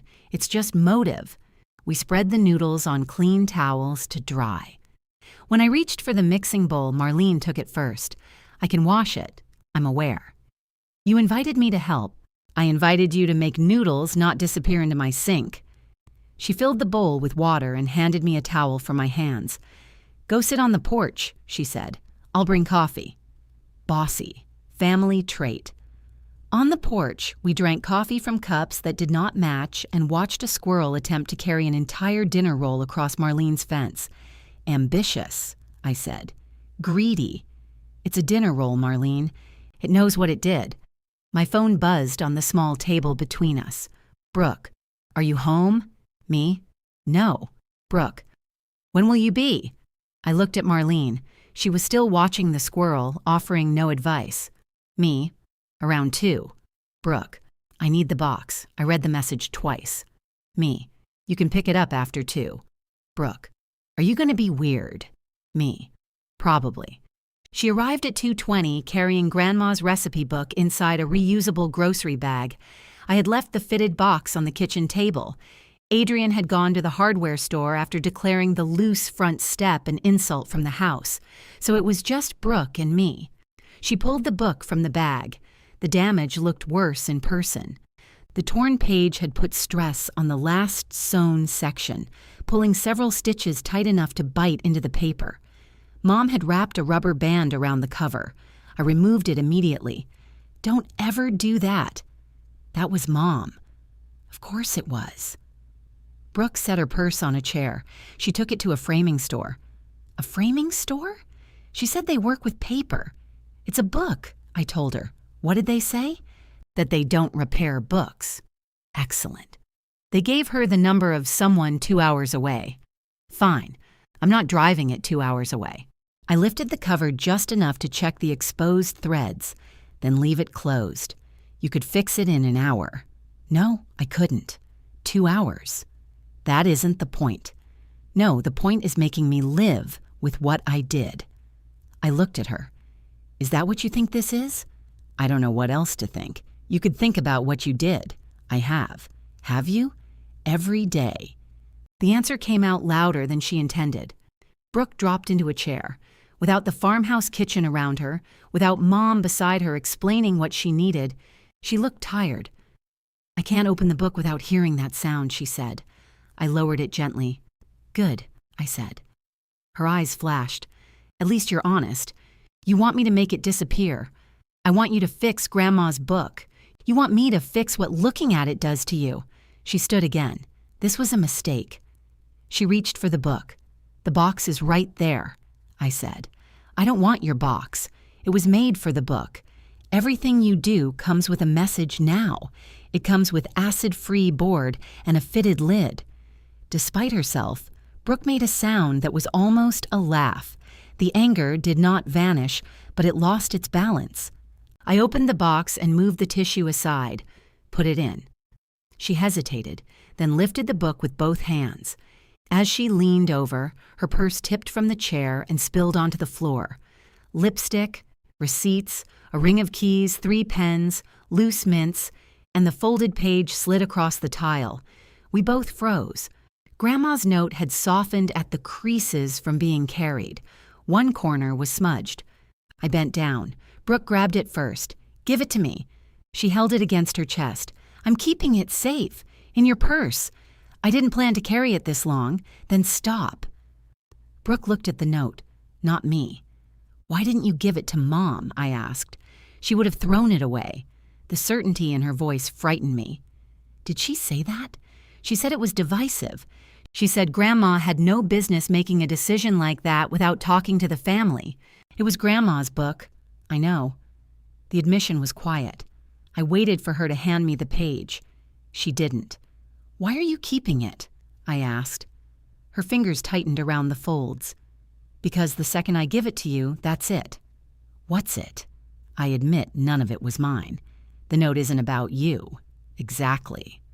For once, there was no easy answer waiting in me. Brooke put the note back into her purse, more carefully than before. She lowered the book into its fitted box and smoothed the tissue over the cover. "Will this keep it from getting worse?" "Yes." "And you still won't repair it?" "No." She fitted the lid into place. At the front door, she turned with the box in her arms. "Mom says you're turning Marlene against her." Marlene came pre-turned. Brooke almost smiled. Then she looked down at the box. "Sunday dinner is canceled." "Why?" "I don't want to do it." "Then don't." "You make that sound easy. It isn't." She shifted the box against her hip and opened the door. For a moment, I thought she might say something else. Instead, she carried the book back to her car, with Grandma's note still in her purse and the tear still visible inside. Brooke had barely cleared the corner before the family chat lit up. "Brooke, I'm not hosting Sunday." "Mom, what?" "Brooke, dinner is canceled." "Dad, this Sunday?" "Brooke, yes, Dad, the Sunday coming next." "Dad, okay." "Mom, why?" "Brooke, because I don't want to host." "Mom, we discussed this." "Brooke, you discussed it." "Mom, this is because of Elise." I watched the typing bubble beneath Brooke's name appear and disappear 3 times. "Brooke, no, it's because I don't want to host." "Mom, you loved hosting." "Brooke, I did it twice." "Mom, and both dinners were lovely." Aunt Marlene, the second roles were capable of violence. "Brooke, thank you, Marlene." "Mom, enough about the roles. Dad, we can order pizza." "Mom, that is not the point." I set my phone aside. It buzzed again. "Mom, Elise, are you happy now?" Adrian returned from the hardware store carrying a paper bag, 2 pieces of lumber, and the expression of a man who had received a personal challenge from architecture. "What happened?" "Sunday dinner is canceled." "Then why do you look like you've been caught stealing it?" I turned the screen toward him. He read Mom's message. "Ah. I didn't tell Brooke to cancel. I know. I told her not doing things isn't easy. That manipulative monster. She thinks I turned Brooke against the family. Your mother thinks gravity is against the family when something falls." I picked up the phone and typed. "Me." Brooke made her own decision. "Mom, after spending all afternoon with you." "Me, she was here for 20 minutes. Brooke, Mom, stop. "Mom, I am trying to understand why both my daughters suddenly resent doing normal things for people they love." "Aunt Marlene, they don't resent normal things. They resent assignments." "Mom, stay out of this." "Aunt Marlene, gladly." "Dad, I like the pizza idea." No one responded to Dad. Mom hosted dinner at her house anyway. She called it casual, which meant she did not use placemats and complained about it. Dad texted me Sunday morning to say they were ordering fried chicken and ask if Adrian and I were coming. Me. "No, but thank you for asking." Dad. "Your mother says you know about dinner." Me. I do? Dad. Okay. 3 minutes later. Dad. She says Marlene isn't coming either. Me. You should ask Marlene. Dad. I did. Me. Then you know. Dad. She says she has plans.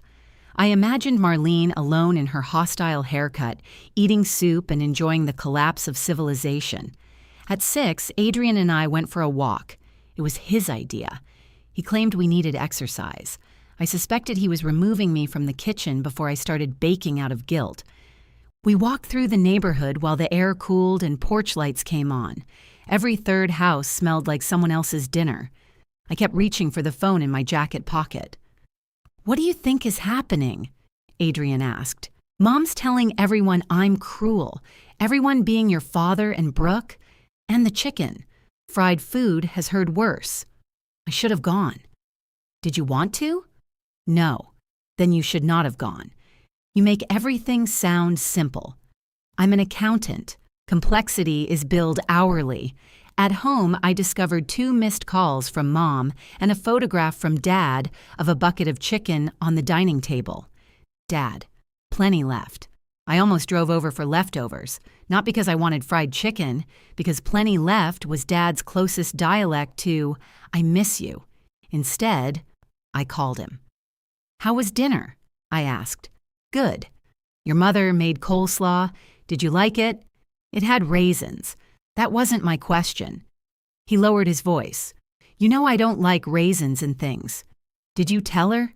She knows. Apparently not. She knows.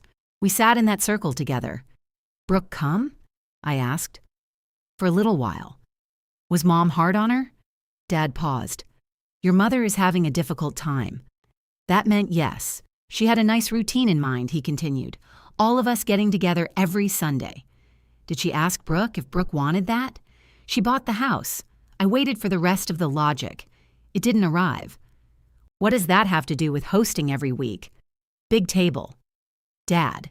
Well, somebody has to use it. It can hold mail. He laughed, then stopped himself. Your mother misses you, he said. I miss her too. Then this is ridiculous. Missing someone did not make the distance ridiculous, but I didn't know how to explain that to a man who considered 3 exits on the highway an unreasonable separation. Good night, Dad. Wait, do you want me to bring you some chicken?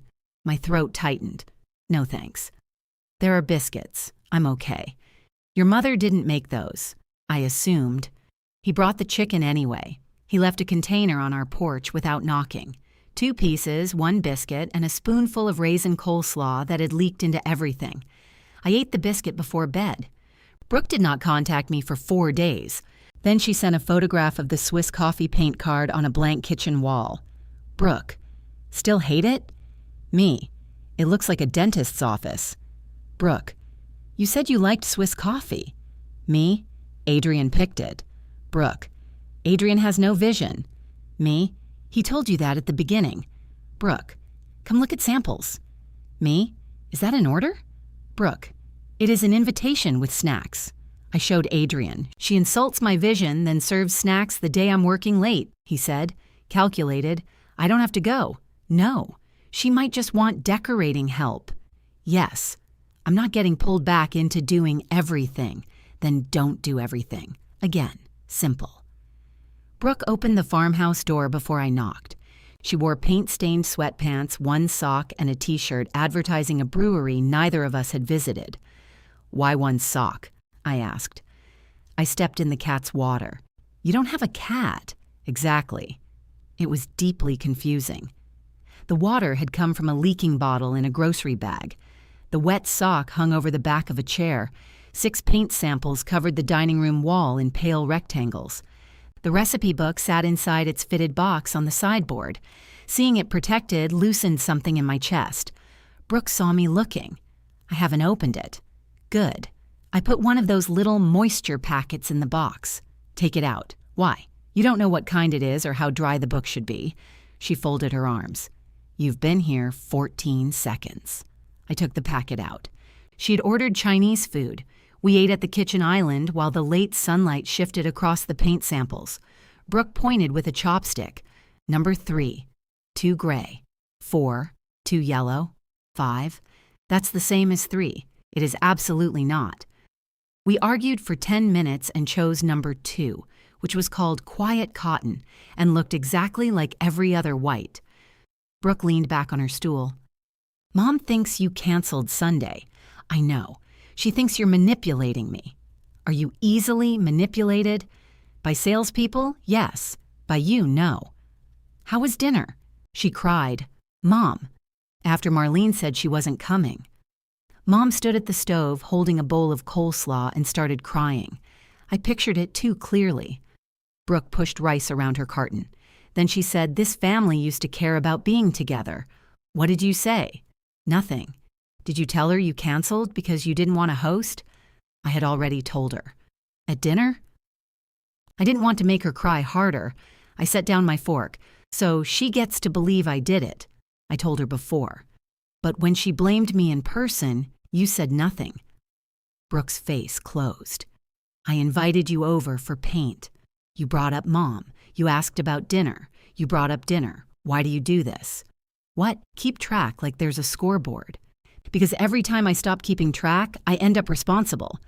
She got off the stool and carried her carton to the trash. I told her I wasn't hosting, she said. I told her twice. I can't control what she decides to believe. You could correct her, and I'm trying. Quietly. What does that mean?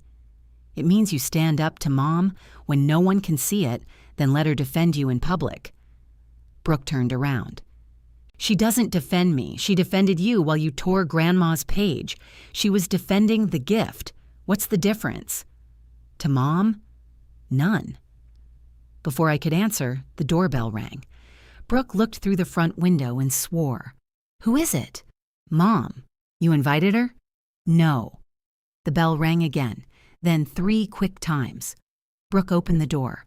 Mom stood on the porch holding a covered casserole dish. Her expression changed when she saw me. I brought lasagna, she said. Brooke glanced at our takeout cartons. Why? You haven't been eating properly. I'm 32. And yet. Mom walked inside. She placed the casserole on the island, moving my carton to make space. I didn't realize you had company. It's Elise. I can see that. The silence was immediate and practiced. Mom looked toward the paint samples. So this is what we're doing now? Choosing white? Brooke said. You know what I mean. No, I don't. Mom's eyes moved to the fitted box on the sideboard. Did she repair the book? No. So she'll come help with paint, but won't save your grandmother's recipes. The recipes are fine, I said. I wasn't asking you. You were talking about me. I was talking to Brooke. Brooke stepped between us, not dramatically, just enough to interrupt the line of sight. I canceled dinner, she said. Mom stared at her. What? Sunday. I canceled it because I didn't want to do it anymore. I know what you said. Then stop blaming Elise. Mom's face went still. You don't have to protect her, she said. I'm not. Elise has always been able to make you feel irresponsible. That isn't what's happening.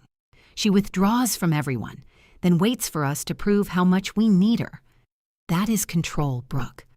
The accusation was so neatly constructed that for 1/6 second, I wondered if it was true. Brooke looked at me. I saw the doubt pass across her face before she hid it. Mom saw it too. She softened her voice. You were happy until that note. No, Brooke said. Mom blinked. I was panicking, Brooke continued. You kept telling everyone I was carrying on Grandma's traditions. I made 2 dinners, and you compared every bite to hers or Elise's. I was encouraging you. You squeezed my roll. Dad had been right. The rolls were not over. Mom drew herself up. I refused to be attacked for wanting my daughters together. You didn't want us together, I said. You wanted us in position. Mom looked as if I had slapped her. I regretted it immediately. Not because it was false, but because truth could still be cruel when sharpened for effect. Mom picked up her purse. The lasagna needs 40 minutes at 375, she told Brooke. Then she left. The front door shut softly. Brooke stared at the casserole. You didn't have to say that, she said. I know, she was trying. So were we. That doesn't make it okay. No. Brooke sat down again, though she did not resume eating. The room had darkened enough that the paint samples looked identical. After a while, she went to her purse by the door. She took out Grandma's folded note. The creases were beginning to split at the edges. Brooke opened it on the island between the takeout cartons and read the whole thing without speaking. When she finished, she touched the line about staying at the table. "I hate this sentence," she said. "Which one?" "The one where she says you understood." I waited. Brooke folded the note along its tired creases. "I hate that she saw you," she said. And apparently all she saw when she looked at me was somebody who left. I wanted to take the page from her. Instead, I kept my hands in my lap. "She saw you too?" I said. "She just didn't leave me your proof." Brooke looked down at the note. "That's a very Elise answer." "What does that mean?" "Generous enough to make me feel worse." I wasn't trying to be generous. "Then what proof did she leave me?" I thought about the biscuit page. Brooke's handwriting beside Grandma's, one rude amount of butter. Grandma had kept the joke for more than a decade. "She kept you in the book," I said. Brooke's mouth tightened. "That's not the same." "No, it isn't. Do you know how many times Mom told people you were Grandma's right hand during the funeral? I was helping. You were always helping." "That sounds like an accusation." "It's not." She refolded the note. "I just walked into Grandma's house after she died, and you knew where everything was. You knew which cabinet had the extra foil. You knew what dress she wanted to be buried in. You knew the funeral director's name, because I was there when she wrote it down." "Exactly." The word cracked. I looked at my sister across an island large enough to keep entire countries apart. "Why weren't you there?" I asked. "I was." "Not at the end, because every time I visited, she looked tired. You'd already brought groceries or done her laundry or taken her to an appointment. There was nothing left for me to do. You could have sat with her. I didn't know how. The honesty disarmed me." Brooke wiped beneath one eye, annoyed by the tear as if it had interrupted her. "You and Grandma could sit for 3 hours talking about whether nutmeg belonged in creamed spinach," she said. I needed activity. I needed her to laugh. When she got sick, I couldn't make her laugh. "She still wanted you there. Did she say that?" "Yes." Brooke looked at me sharply. "She'd ask if you were busy," I said. "She wanted to call, but she worried she'd catch you at a bad time." "Why didn't you tell me?" "I did. You said you'd call her. That's not the same as saying she wanted me." "I thought it was." "Well, it wasn't." We sat with that failure. Mine this time. Brooke smoothed the folded page on the counter. "After the funeral, I told Mom I felt like there was nothing of Grandma in the farmhouse," she said. "Not furniture. I have the green chair, and I hate it. You begged for that chair. I thought it would look vintage. It looks judgmental. It always did. I meant something that felt like her. Mom said she'd find the right thing." My eyes moved to the fitted box on the sideboard. "Did you know she was going to give you the book?" "No, I swear. But when she did, you thought that was the thing Mom promised." Brooke nodded. "For about 30 seconds. Then you found the note. Then I found the note." The timing did not excuse what she did. It did, however, give the cruelty a shape.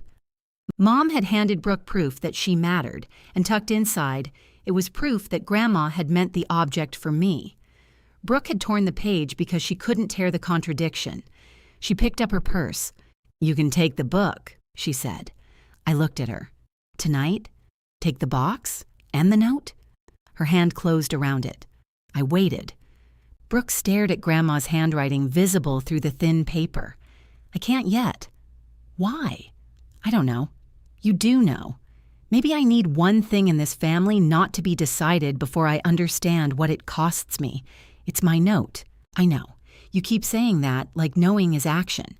She flinched. I almost took the words back. Almost. "If you're offering the book because you want this conversation to end," I said, "keep it. You just said it was yours." "It is. Then take it." "With the page." Her jaw worked. "Fine," she said, "then neither." Okay, she put the note in her purse. "We ate Mom's lasagna because conflict did not make us less hungry. It was still cold in the middle after 40 minutes, so Brooke microwaved our pieces and complained that the noodles became rubber. "Don't tell her," she said. "I'm apparently not speaking to her. She's not speaking to you. She came to my house yesterday. That didn't count. What counts?" "I don't know. Something with listening." "Then no, we're not speaking." After dinner, I helped carry the cartons to the trash but did not wash anything. I left my plate beside the sink. Brooke noticed. "Are you staging a protest? I'm going home. You could put it in the dishwasher. So could you." She looked at the plate, then at me. "Wow. Good night." "Your plate is going to fit so beautifully into my trauma narrative. Make sure you put it near the beginning. Establish stakes." She laughed, and I left before the laugh could convince either of us we were healed. Mom maintained her version of silence for 6 days. She did not call me, but she sent Dad. He appeared at my office during lunch carrying a paper bag from the deli downstairs. Dad had never visited my office before. For several seconds, he stood in the reception area studying the directory as if he had entered the headquarters of an unfamiliar government. I led him to a small conference room. "I brought turkey," he said. "I can see that. Mustard separate." "Thank you." He sat across from me and slid the sandwich over. "Your mother doesn't know I'm here. She will." "Why?" "Because you'll tell her." He considered this. "Probably." I opened the bag but wasn't hungry. Dad folded his hands. "She thinks you and Brooke ganged up on her." "We didn't." "You were both at Brooke's. We were choosing paint." "That's not what I meant. Neither of us asked her to come. She brought food. She brought a casserole and an accusation." Dad looked toward the glass wall. Employees passed without glancing in. He lowered his voice anyway. "She cried all night. I'm sorry. She keeps asking what she did to deserve this. I've told her. You said she puts people in position. She gave Brooke my book. Your mother was trying to make Brooke feel special, at my expense. She didn't see it that way." "I know." Dad rubbed a spot on the tabletop with his thumb. "If you apologized for what you said at Brooke's, it would help. I do regret how I said it." "Good." But the point was true. His relief vanished. "Elise, you can't apologize with a but." "What am I apologizing for hurting her? Is she apologizing for hurting me? This isn't a trade. No, it never is." He leaned back. "What does that mean?" "It means I'm always asked to give something because I can survive giving it. An apology, a day off, a recipe book. Brooke gets things because she needs them. Mom gets peace because conflict upsets her. You get to avoid choosing sides because you hate fighting. I'm here, aren't I?" "Yes." "Asking me to make it stop. I'm trying to hold the family together. So am I. I'm just not willing to be the glue anymore." Dad looked at me for a long time. Then he nodded toward the sandwich. "You should eat before it gets warm." He stood. At the door, I said, "Dad." He turned, hopeful. "Thank you for lunch." It wasn't what he wanted, but he accepted it. Marlene came to our house that Saturday with the dried noodles in a paper sack. "I need freezer space," she announced. "You have a freezer. It's full." "Of what?" "Things." She walked past me. Adrian was setting the table. He had bought flowers, then worried they made dinner look ceremonial, so he had divided them between 3 jars. The result looked more ceremonial. Marlene examined them. "Who died?" "No one," he said. "Bold choice." We cooked the noodles and chicken broth and made a salad. I had not invited Brooke. Then, while Adrian sliced bread and Marlene criticized the thickness, I sent her a message. "Me. We made Grandma's stolen noodle recipe. There's enough if you want dinner." Brooke. "Is Marlene there?" Me. "Yes." Brooke. "Does she know you called it stolen?" Me. "She started it." Brooke. "Give me 20 minutes." She arrived with a bakery pie and no recipe book. Marlene looked at the box. "Store-bought?" "I work," Brooke said. "We all make choices. Hello to you, too." The 4 of us fit around our small table without moving furniture. Brooke sat across from me. Marlene told the pressure cooker story again, adding details that made her look better and Grandma less stable. I corrected her version based on what she had told me earlier. She accused me of editorial interference. Adrian ate 2 bowls of noodles. "These are better than Ruth's," Marlene said. Brooke pointed her spoon at her. "Take it back." "Never. They're thicker." "Correct. Grandma's were delicate. She trained you well." Brooke and I looked at each other and laughed. No one asked me to refill a glass. Adrian got more bread. Brooke carried the soup pot to the table when we needed seconds. Marlene collected plates, though she complained about our dishwasher's layout. After dessert, I found Brooke at the sink with her sleeves pushed up, washing the soup bowls. "You know we have a machine," I said. Marlene filled it wrong. I heard that. From the dining room, Marlene called, "Your forks face chaos." Brooke handed me a towel. For a while, we worked without talking. She washed. I dried. Adrian packed leftovers. Marlene sat at the table drinking coffee and pretending not to watch us. When the last bowl was clean, Brooke wiped the counter. "Mom knows I came," she said. "How?"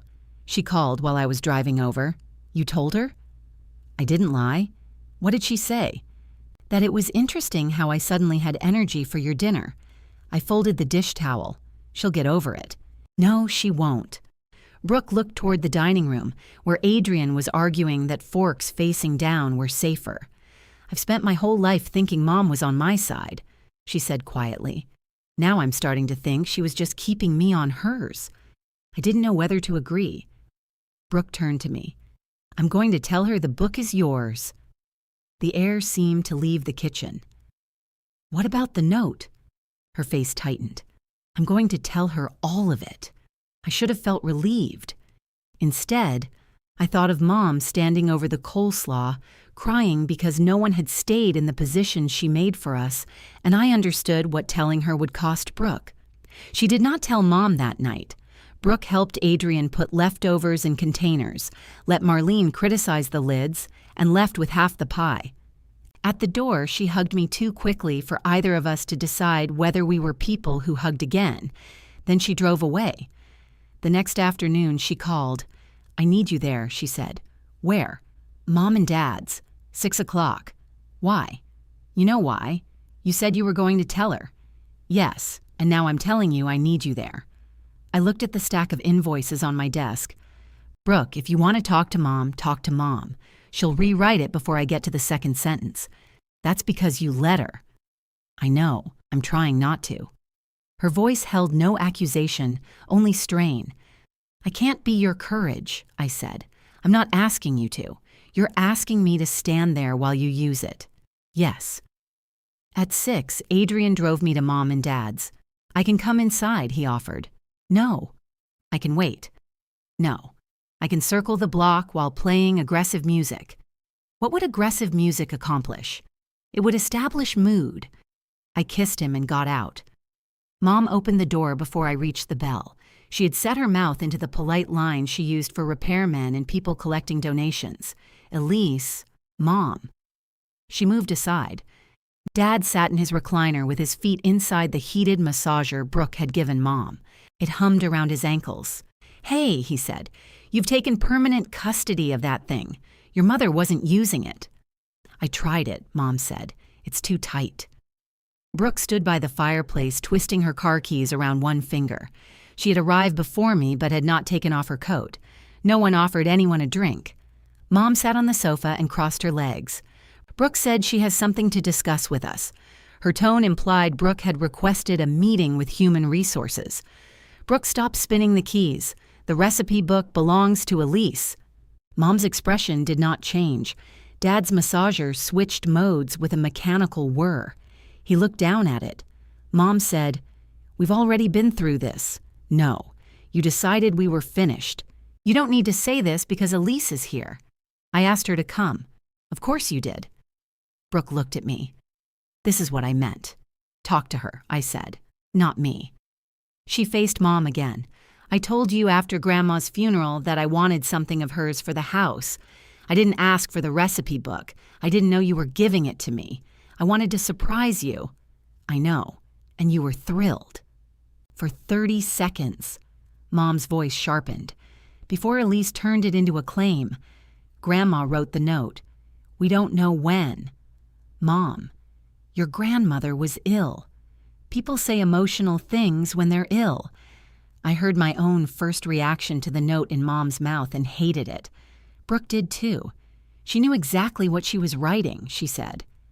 Mom looked at me. You've convinced her of that. I haven't. She's been spending time at your house, eating dinner with Marlene, hearing one version of everything. Brooke stepped closer. Stop talking about me like I'm not here. I'm trying to protect you. From what? From feeling guilty because your sister has decided one ugly moment defines you. Brooke's face went pale. I started to speak, but she held up a hand. No. Let her answer. Mom looked between us. I don't know what you want from me. I want you to stop explaining what I feel. I'm your mother. I'm 32. You're still my daughter. That doesn't mean my feelings belong to you. The massager beeped. Dad leaned down and unplugged it. Silence filled the room. Brooke sat on the edge of the armchair, still wearing her coat. I tore the page because I was embarrassed, she said. I was happy you chose me. Then I read the note, and it felt like Grandma took the gift back in front of everybody. She didn't know there would be an audience, I said. I know that now. Mom's gaze moved between us. That is exactly why the note should have remained private. It was private, I said. You turned the book into a presentation. I was honoring Brooke with something that wasn't yours. It belonged to my mother, who left it to me, not formally. Would a lawyer make you respect it more? Mom stood. Don't be absurd. I'm asking. No, you're trying to trap me with words. Brooke rubbed her thumb across the edge of a key. I still have the note, she said. Mom turned. Why? Because you said you'd throw it away. I said the whole thing would be simpler if it had been lost with the other damaged pages. That isn't better. I was upset. Brooke looked at me. Neither of us said it. Mom heard it anyway. Oh, for God's sake. Now everything I do is going to be compared to what Brooke did at dinner? You taught us upset was an excuse, Brooke said. Mom recoiled. Dad stood slowly, leaving the massager behind. Maybe everybody should sit down, he said. No, Mom snapped. I have spent my entire life keeping this family close, and now I am being put on trial because I gave one daughter a cookbook. Recipe book, Dad said. We all looked at him. He shifted his weight. Ruth called it the book. Mom's face tightened. Thank you, Tom.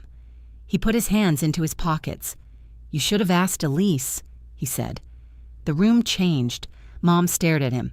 Excuse me? Before you gave it away. She did all that work. You should have asked.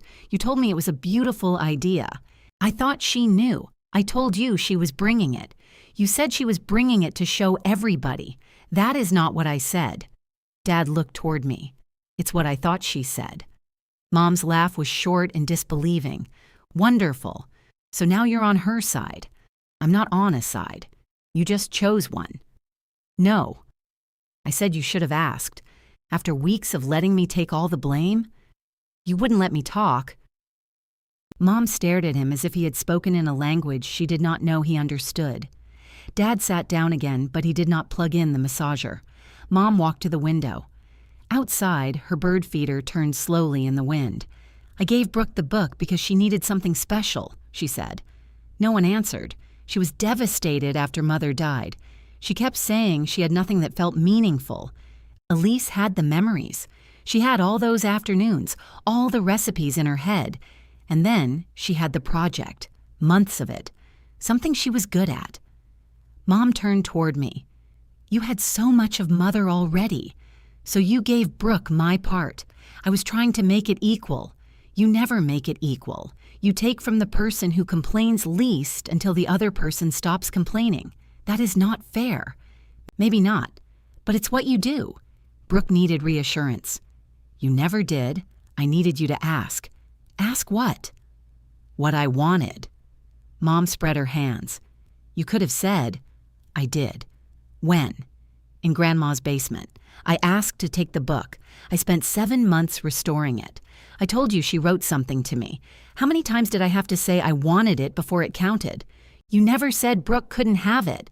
The answer exhausted me more than anger could. I looked at my mother, at the woman who had brought soup when I was sick and rearranged my dishwasher whenever she visited. She loved me. I had never doubted that. She simply loved my strength more than she loved the person required to produce it. "You keep giving her my things," I said, "because you think I can survive losing them." Mom's eyes filled. Brooke stood very still. "I never wanted you to lose anything," Mom said. "You wanted me not to mind. That's different. Only for you." Dad rubbed both hands over his face. Mom sat on the sofa again. For once, she looked smaller than the room she controlled. "I don't know how to fix this," she said. The sentence pulled at every trained part of me. I could have told her. I could have offered a script, a dinner, a set of steps, return the book, return the note, apologize without explaining, let me choose what I give. Instead, I said, "Then don't start with fixing. Start with listening." She looked at me. "I've listened for weeks. You've waited for us to stop. What do you want, Elise? The book back? Fine. Brooke can give you the book." Brooke flinched at the command. "This isn't a trade," I said. "Then what is it? I want you to ask before volunteering my time. I want Dad to manage his appointments and gifts. I want Brooke to call me because she wants me, not because yeast is difficult. I want to come to dinner as a person who gets to sit down." Mom wiped beneath one eye. "You make us sound terrible." "No, I make us sound practiced." Brooke finally took off her coat. She folded it over the armchair, a small sign that she was not running. "I don't want to host every Sunday," she said. "You've made that clear," Mom replied. "I don't want you telling people I'm carrying on Grandma's traditions. I barely know how. You could learn, if I want to." Mom looked away. Brooke continued, "And I don't want things because you think Elise can handle not having them. I have never done that. You gave me her coat. That coat fit you better. It was hers. That was 6 years ago." Brooke looked at me. "Do you still want it? Not after 6 years on your body." Dad made a choking sound that might have been a laugh. Even Mom's mouth twitched before she stopped it. The pressure in the room loosened for one breath. Then Mom said, "I'm tired." It was dismissal, but not quite defeat. I picked up my purse. At the door, Mom called my name. I turned. She opened her mouth, closed it, and looked down at her hands. "Drive safely," she said. "You too," I replied, though she was home. Outside, Brooke followed me to the driveway. "You didn't tell me Dad would do that," she said. "I didn't know he would. He looked terrified." He was. She shoved her hands into her coat pockets. "Do you think she understood?" "Some of it." She didn't apologize. "No." Neither did I. The porch light caught the tired lines around her eyes. "No," I said, "you didn't." Brooke nodded as if I had confirmed something she already knew. She drove home alone. Mom did not contact either of us for several days.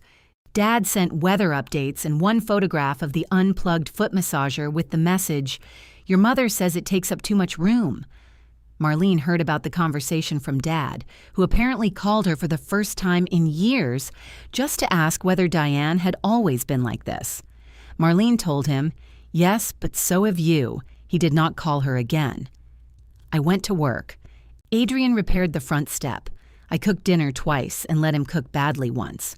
Ordinary life continued with an almost offensive lack of ceremony. Then Brooke texted on Friday afternoon, "Can I come over tomorrow?" I stared at the question. Me. Why? Her reply took several minutes. "Brooke, I have the book." Another message followed. "Brooke." And the note. I typed yes, then deleted it. Me. 10 o'clock. Brooke. Okay. At 9:58 the next morning, a car door closed outside. Adrian looked through the front window. "She's carrying the box." "I know. I'm providing visual confirmation. You're hovering. I can leave." "No, I can stay." "I don't know." He picked up his keys. "I'm going to buy a screw." "A screw?" The front step squeaks. You repaired it. It has opinions." He kissed my temple. At the door, he paused. "You don't have to make her feel better about apologizing." "I know. Do you?" "No?" "Okay." He left as Brooke reached the porch. I opened the door before she knocked. She held the fitted box with both hands. Her purse hung from one shoulder, zipped shut. "Hi," she said. "Hi, can I come in?" I stepped aside. She carried the box to the kitchen table but did not set it down immediately. She stood looking at the place where it had rested for months while I repaired the book. "Here?" she asked. "Anywhere." She placed it gently in front of me. Neither of us sat. Brooke took off her jacket, folded it over the back of a chair, then opened her purse. Grandma's note was inside a clear plastic sleeve. I stared at it. "The woman at the office supply store said this was archival," she said. "It isn't. Of course it isn't. It's probably fine temporarily. That's the nicest thing you've said to me in a month." She laid the sleeve on top of the box. I reached for it, then stopped. "Are you giving it back?" "Yes." "The note and the book?" "Yes." "Because Mom told you to?" "No." "Because of what happened at their house?" "Partly. That isn't an answer." Brooke closed her eyes. "I practiced this in the car, and you've already gone off script. I didn't get a copy. Can I say it?" I sat down. She took the chair across from me. The plastic sleeve reflected the kitchen light, making Grandma's handwriting difficult to see. Brooke pressed her palms against her thighs. "I'm sorry I tore the page out," she said. "I'm sorry I kept the note. I'm sorry I let Mom give me the book when you said it wasn't for me." She stopped. I waited. "That's the part where you say something," she said. "You said you practiced." "I did. Keep going." Her mouth tightened, but she nodded. I knew what the note meant as soon as I read it. I knew Grandma left the book to you. I also knew everybody was watching me find out. She looked at the sleeve. For 30 seconds, Mom had picked me in front of the whole family. Then Grandma picked you from the grave. Grandma wasn't picking. I know that now. I didn't know it then. You knew enough to tear it. "Yes." The word came quietly, without defense. Brooke rubbed one thumb over the other. "I wanted the sentence gone," she said. "The one about you staying. I thought if it wasn't in the book could still mean what Mom said it meant." "And did it?" "No." "Did tearing it make you feel better?" "For maybe 1 second." The answer hurt more than if she had said never.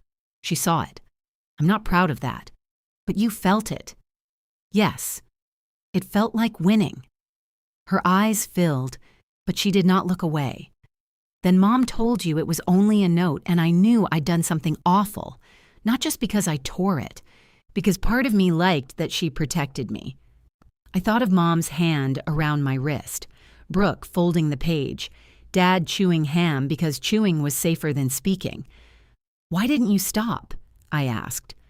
"I thought if I admitted it, everyone would turn on me." "No one turned on you." "I know. They turned on me. I know." She kept saying it. This time, the words did not sound empty. They sounded like someone forcing herself to remain in the room with what she knew. Brooke slid the note toward me. "I should have given it back that night." "Yes." "I should have stopped Mom before she gave me the book." "You didn't know. I knew you said no. That distinction mattered." She pushed the box toward me, too. "I don't want it anymore." I looked at her.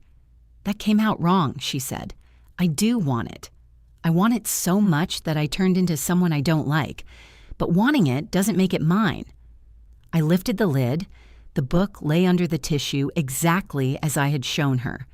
The rubber band was gone. She had supported the spine with folded pieces of clean cloth, so the damaged section was not pulling under its own weight. "You did this?" "I watched 3 videos. Which videos? Don't ruin my moment." I removed the cloth supports and examined the torn binding. The damage had not spread since I last saw it.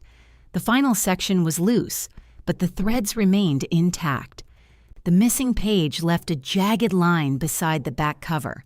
The book smelled faintly of Grandma's basement and Brooke's vanilla air freshener. I tried the book repair person Mom found, Brooke said. I called anyway. She said she could replace the whole back section and make it look clean. You talked to her? Yes. What did you tell her? That a page had been torn out. Did you tell her the paper type? The binding structure? I said it was old and blue, very useful. She asked me to send photographs. I didn't. Why? Because I don't want someone making it look like it never happened. My fingers stopped over the torn edge. Brooke leaned forward. Can you fix it? I looked up. The book, she said.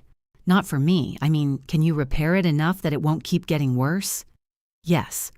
Relief crossed her face. But I'm not replacing the page. What does that mean? It means I can reinforce the torn section and secure the binding. I can make a new pocket for the note. I'm not going to disguise the tear. Why not? Because it happened. I know, but if you can make it look better, no. Her shoulders stiffened. You want it to stay ugly. I want the book to stay honest. That sounds like something Marlene would put on a pillow. It does. Brooke stood and walked to the counter. She crossed her arms, staring out the window above the sink. I don't need a permanent exhibit of the worst thing I've done, she said. It isn't about punishing you. It's easy for you to say that. You're not the one who tore it. I'm the one who has to live with the tear, too. She turned. For a moment, we were back at her house with the page between us, both treating its existence as a judgment about which sister Grandma loved correctly. Then Brooke looked at the book. If you hide the damage, I said, I'll still know it's there. So will you. Repair isn't pretending. She came back to the table and touched the lid of the box. Will it be strong? Yes. Can it still be used? Carefully? Will the note be safe? Yes. She breathed out. Okay, I removed Grandma's note from the plastic sleeve. The paper was softer than when I found it. The folds had weakened, especially where Brooke's thumbnail had pressed them. One crease had split near the edge. A faint pink mark crossed the bottom corner, probably from the lipstick that spilled out of her purse. My name was still there. So were Grandma's words. Brooke watched me read. I read it a lot, she said. I can tell. I'm sorry about the lipstick. I can probably reduce the mark. What about the folds? I can support them. She sat again. Do you hate me? No. Did you? Sometimes. She nodded as if that was fair. I hated you too, she said. I know. You don't have to say it like Grandma. Like Grandma?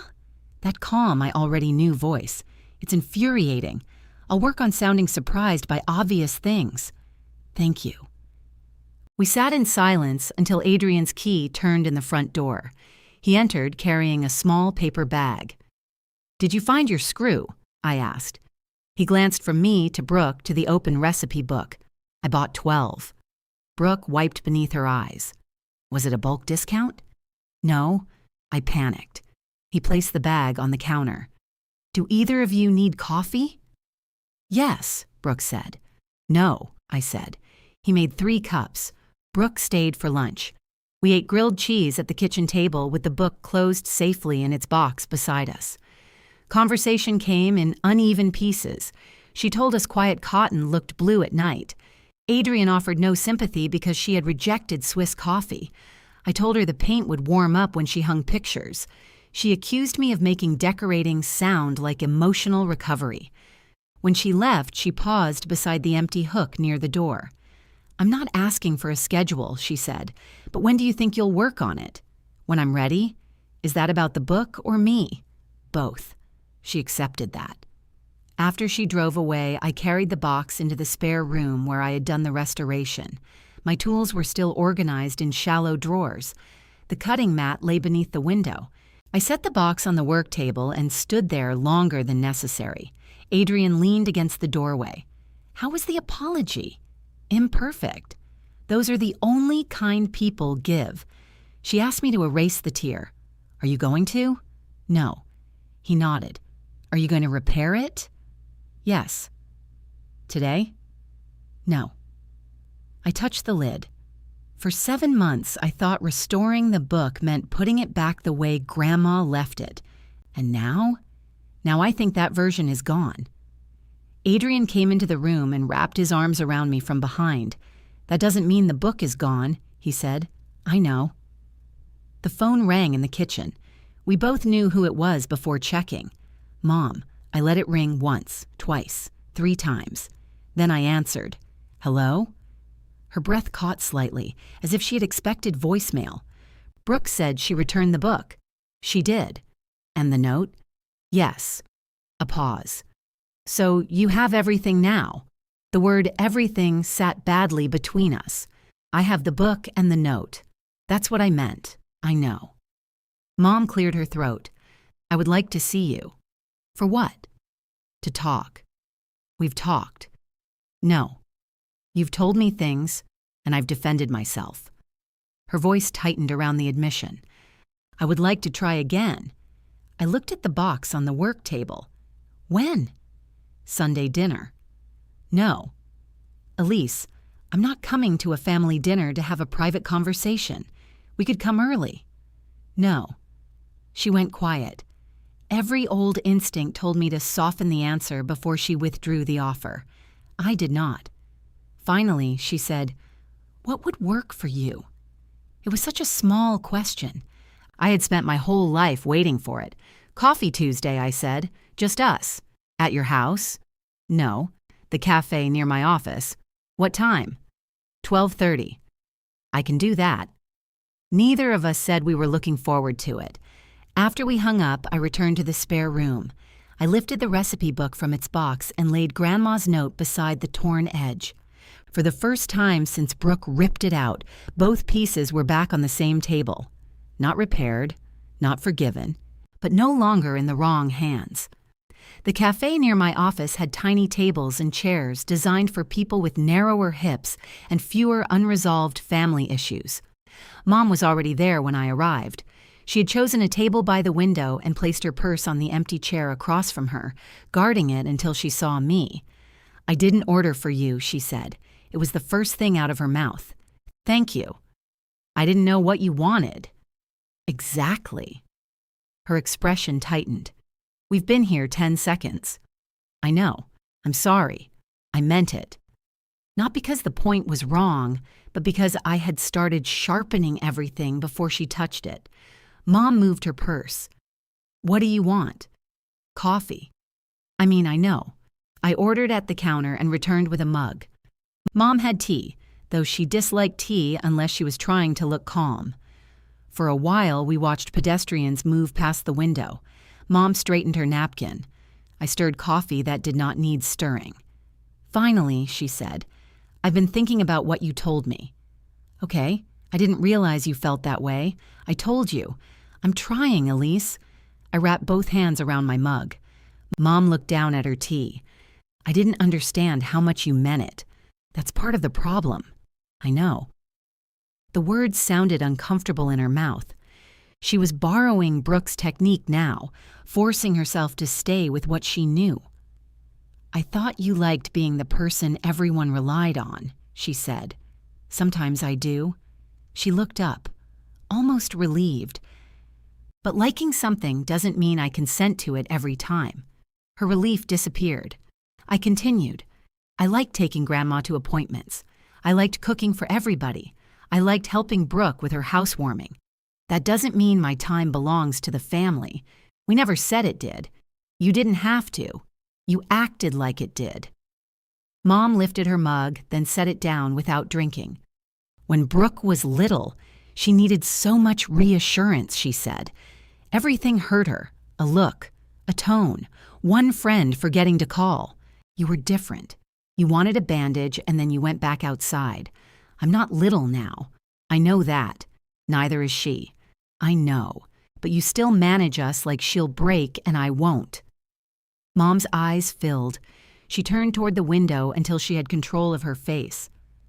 "I thought if I made things easier for her, you two would stay close," she said. "You made me responsible for whether we stayed close. I didn't mean to. I know." There was the terrible simplicity of it. Intent mattered. It just did not erase impact.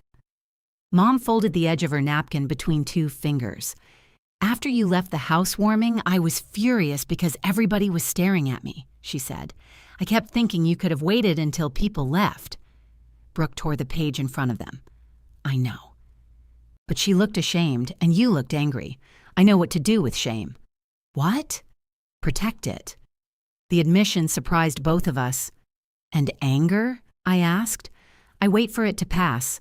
Mine didn't. No. She took a breath. I'm sorry I gave Brooke the book without asking you. I'm sorry I told people you restored it for her.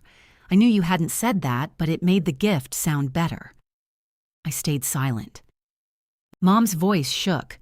I'm sorry I said Grandma's note was only a note. And I'm sorry I held your wrist while Brooke tore the page. The cafe continued around us. Cups clinked, milk steamed. Someone laughed near the counter. I had imagined Mom apologizing so many times that the real thing felt oddly plain. There was no music beneath it, no warmth rushing in to close the distance. Her words did not put the page back in the binding or return the months when she treated my absence as rebellion. They did, however, belong to her. Thank you, I said. Mom waited. I knew what she wanted. It's okay. I forgive you. Sunday at 5? I drank my coffee. She looked down. What happens now? I don't know. Are you coming to dinner? Not this Sunday. Next Sunday? Mom, I'm asking. You are. She sat back. I don't know how I'm supposed to make plans if every question is wrong. The question isn't wrong. The answer can be no. You make that sound very formal. Informal wasn't working for me. She absorbed that without agreeing. What about appointments? She asked. If you need a ride, ask. I'll tell you whether I can do it. And if you can't, you and Dad figure it out. He hates downtown parking. I know. He gets turned around. He has a phone. He doesn't use the directions. Then he'll get turned around. Mom almost smiled. He will, she admitted. Before we left, she asked if she could see Grandma's note someday. Someday, I said. It was not yes, but it was not never.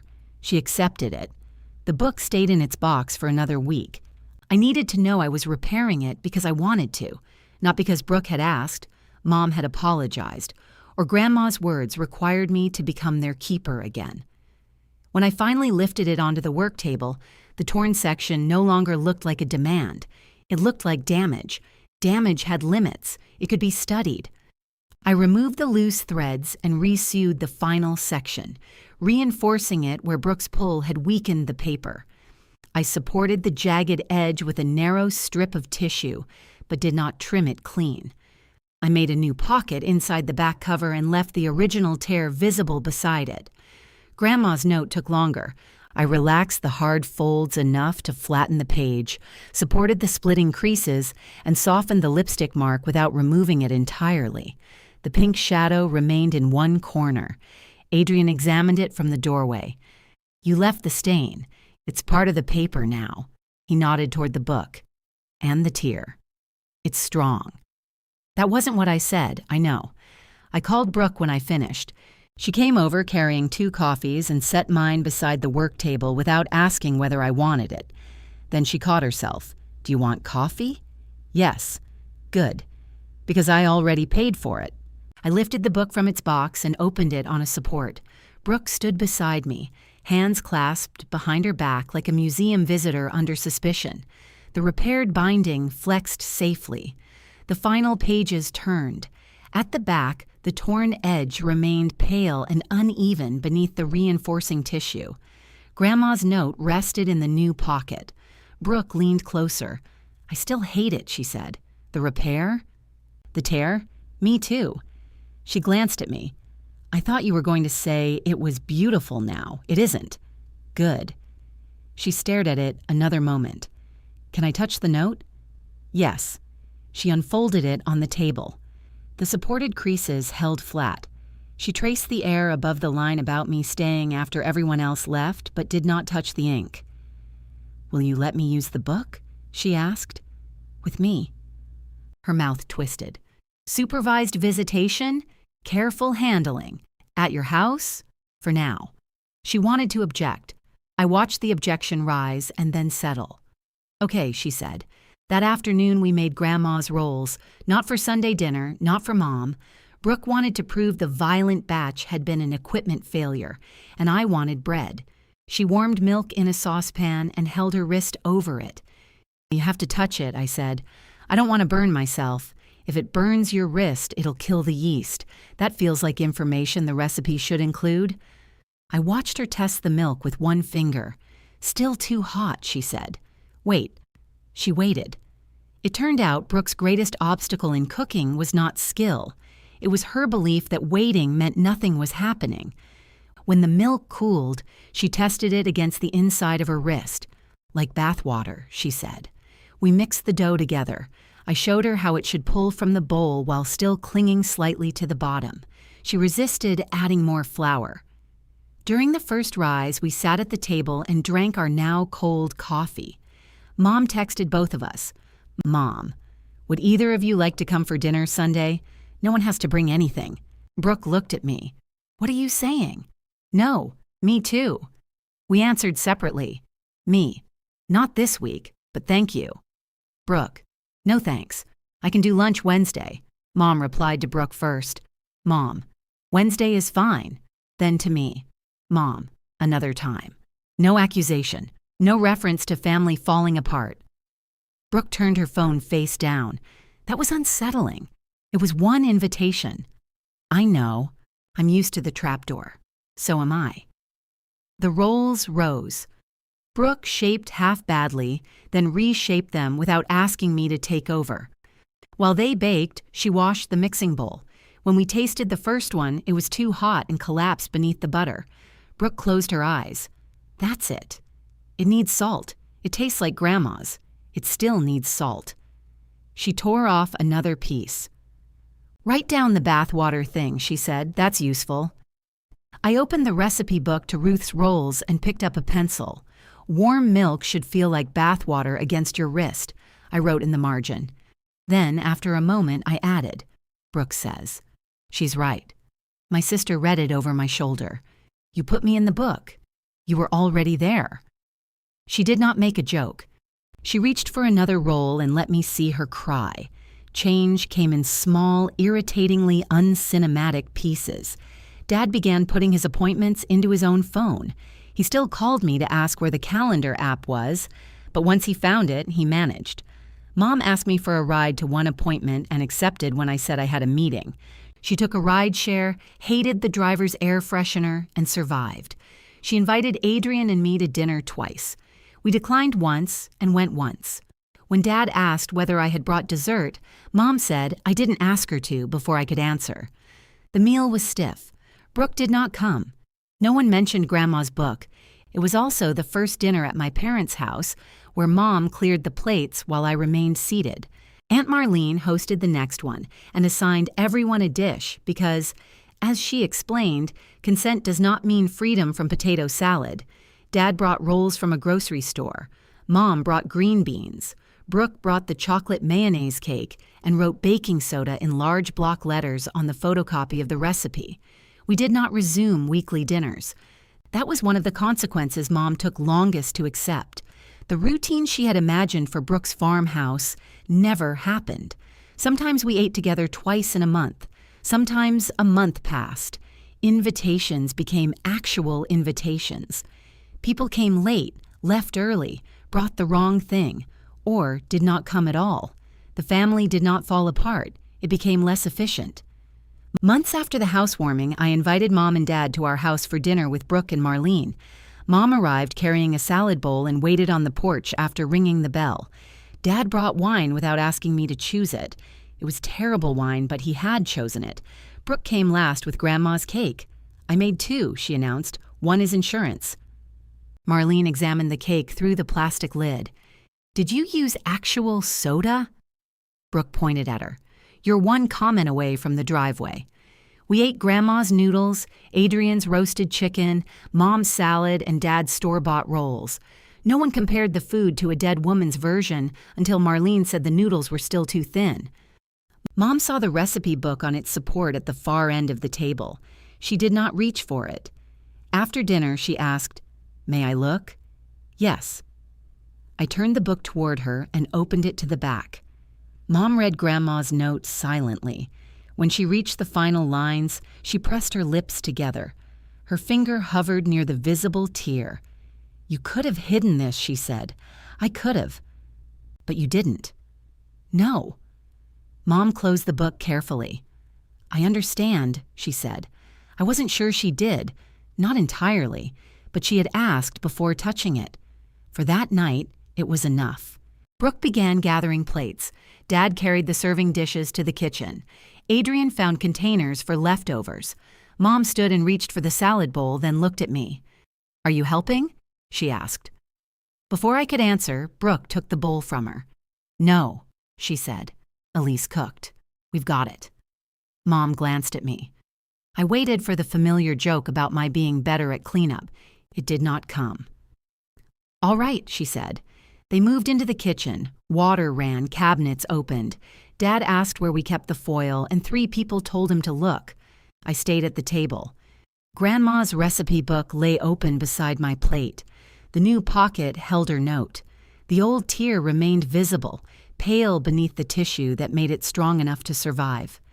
From the kitchen, Brooke laughed. Mom told Dad he was loading the dishwasher wrong. Marlene told her forks faced chaos in this house. For once, none of them called my name. I rested my hand beside the book, listened to the people I loved clean up the meal I had chosen to give them, and stayed at the table.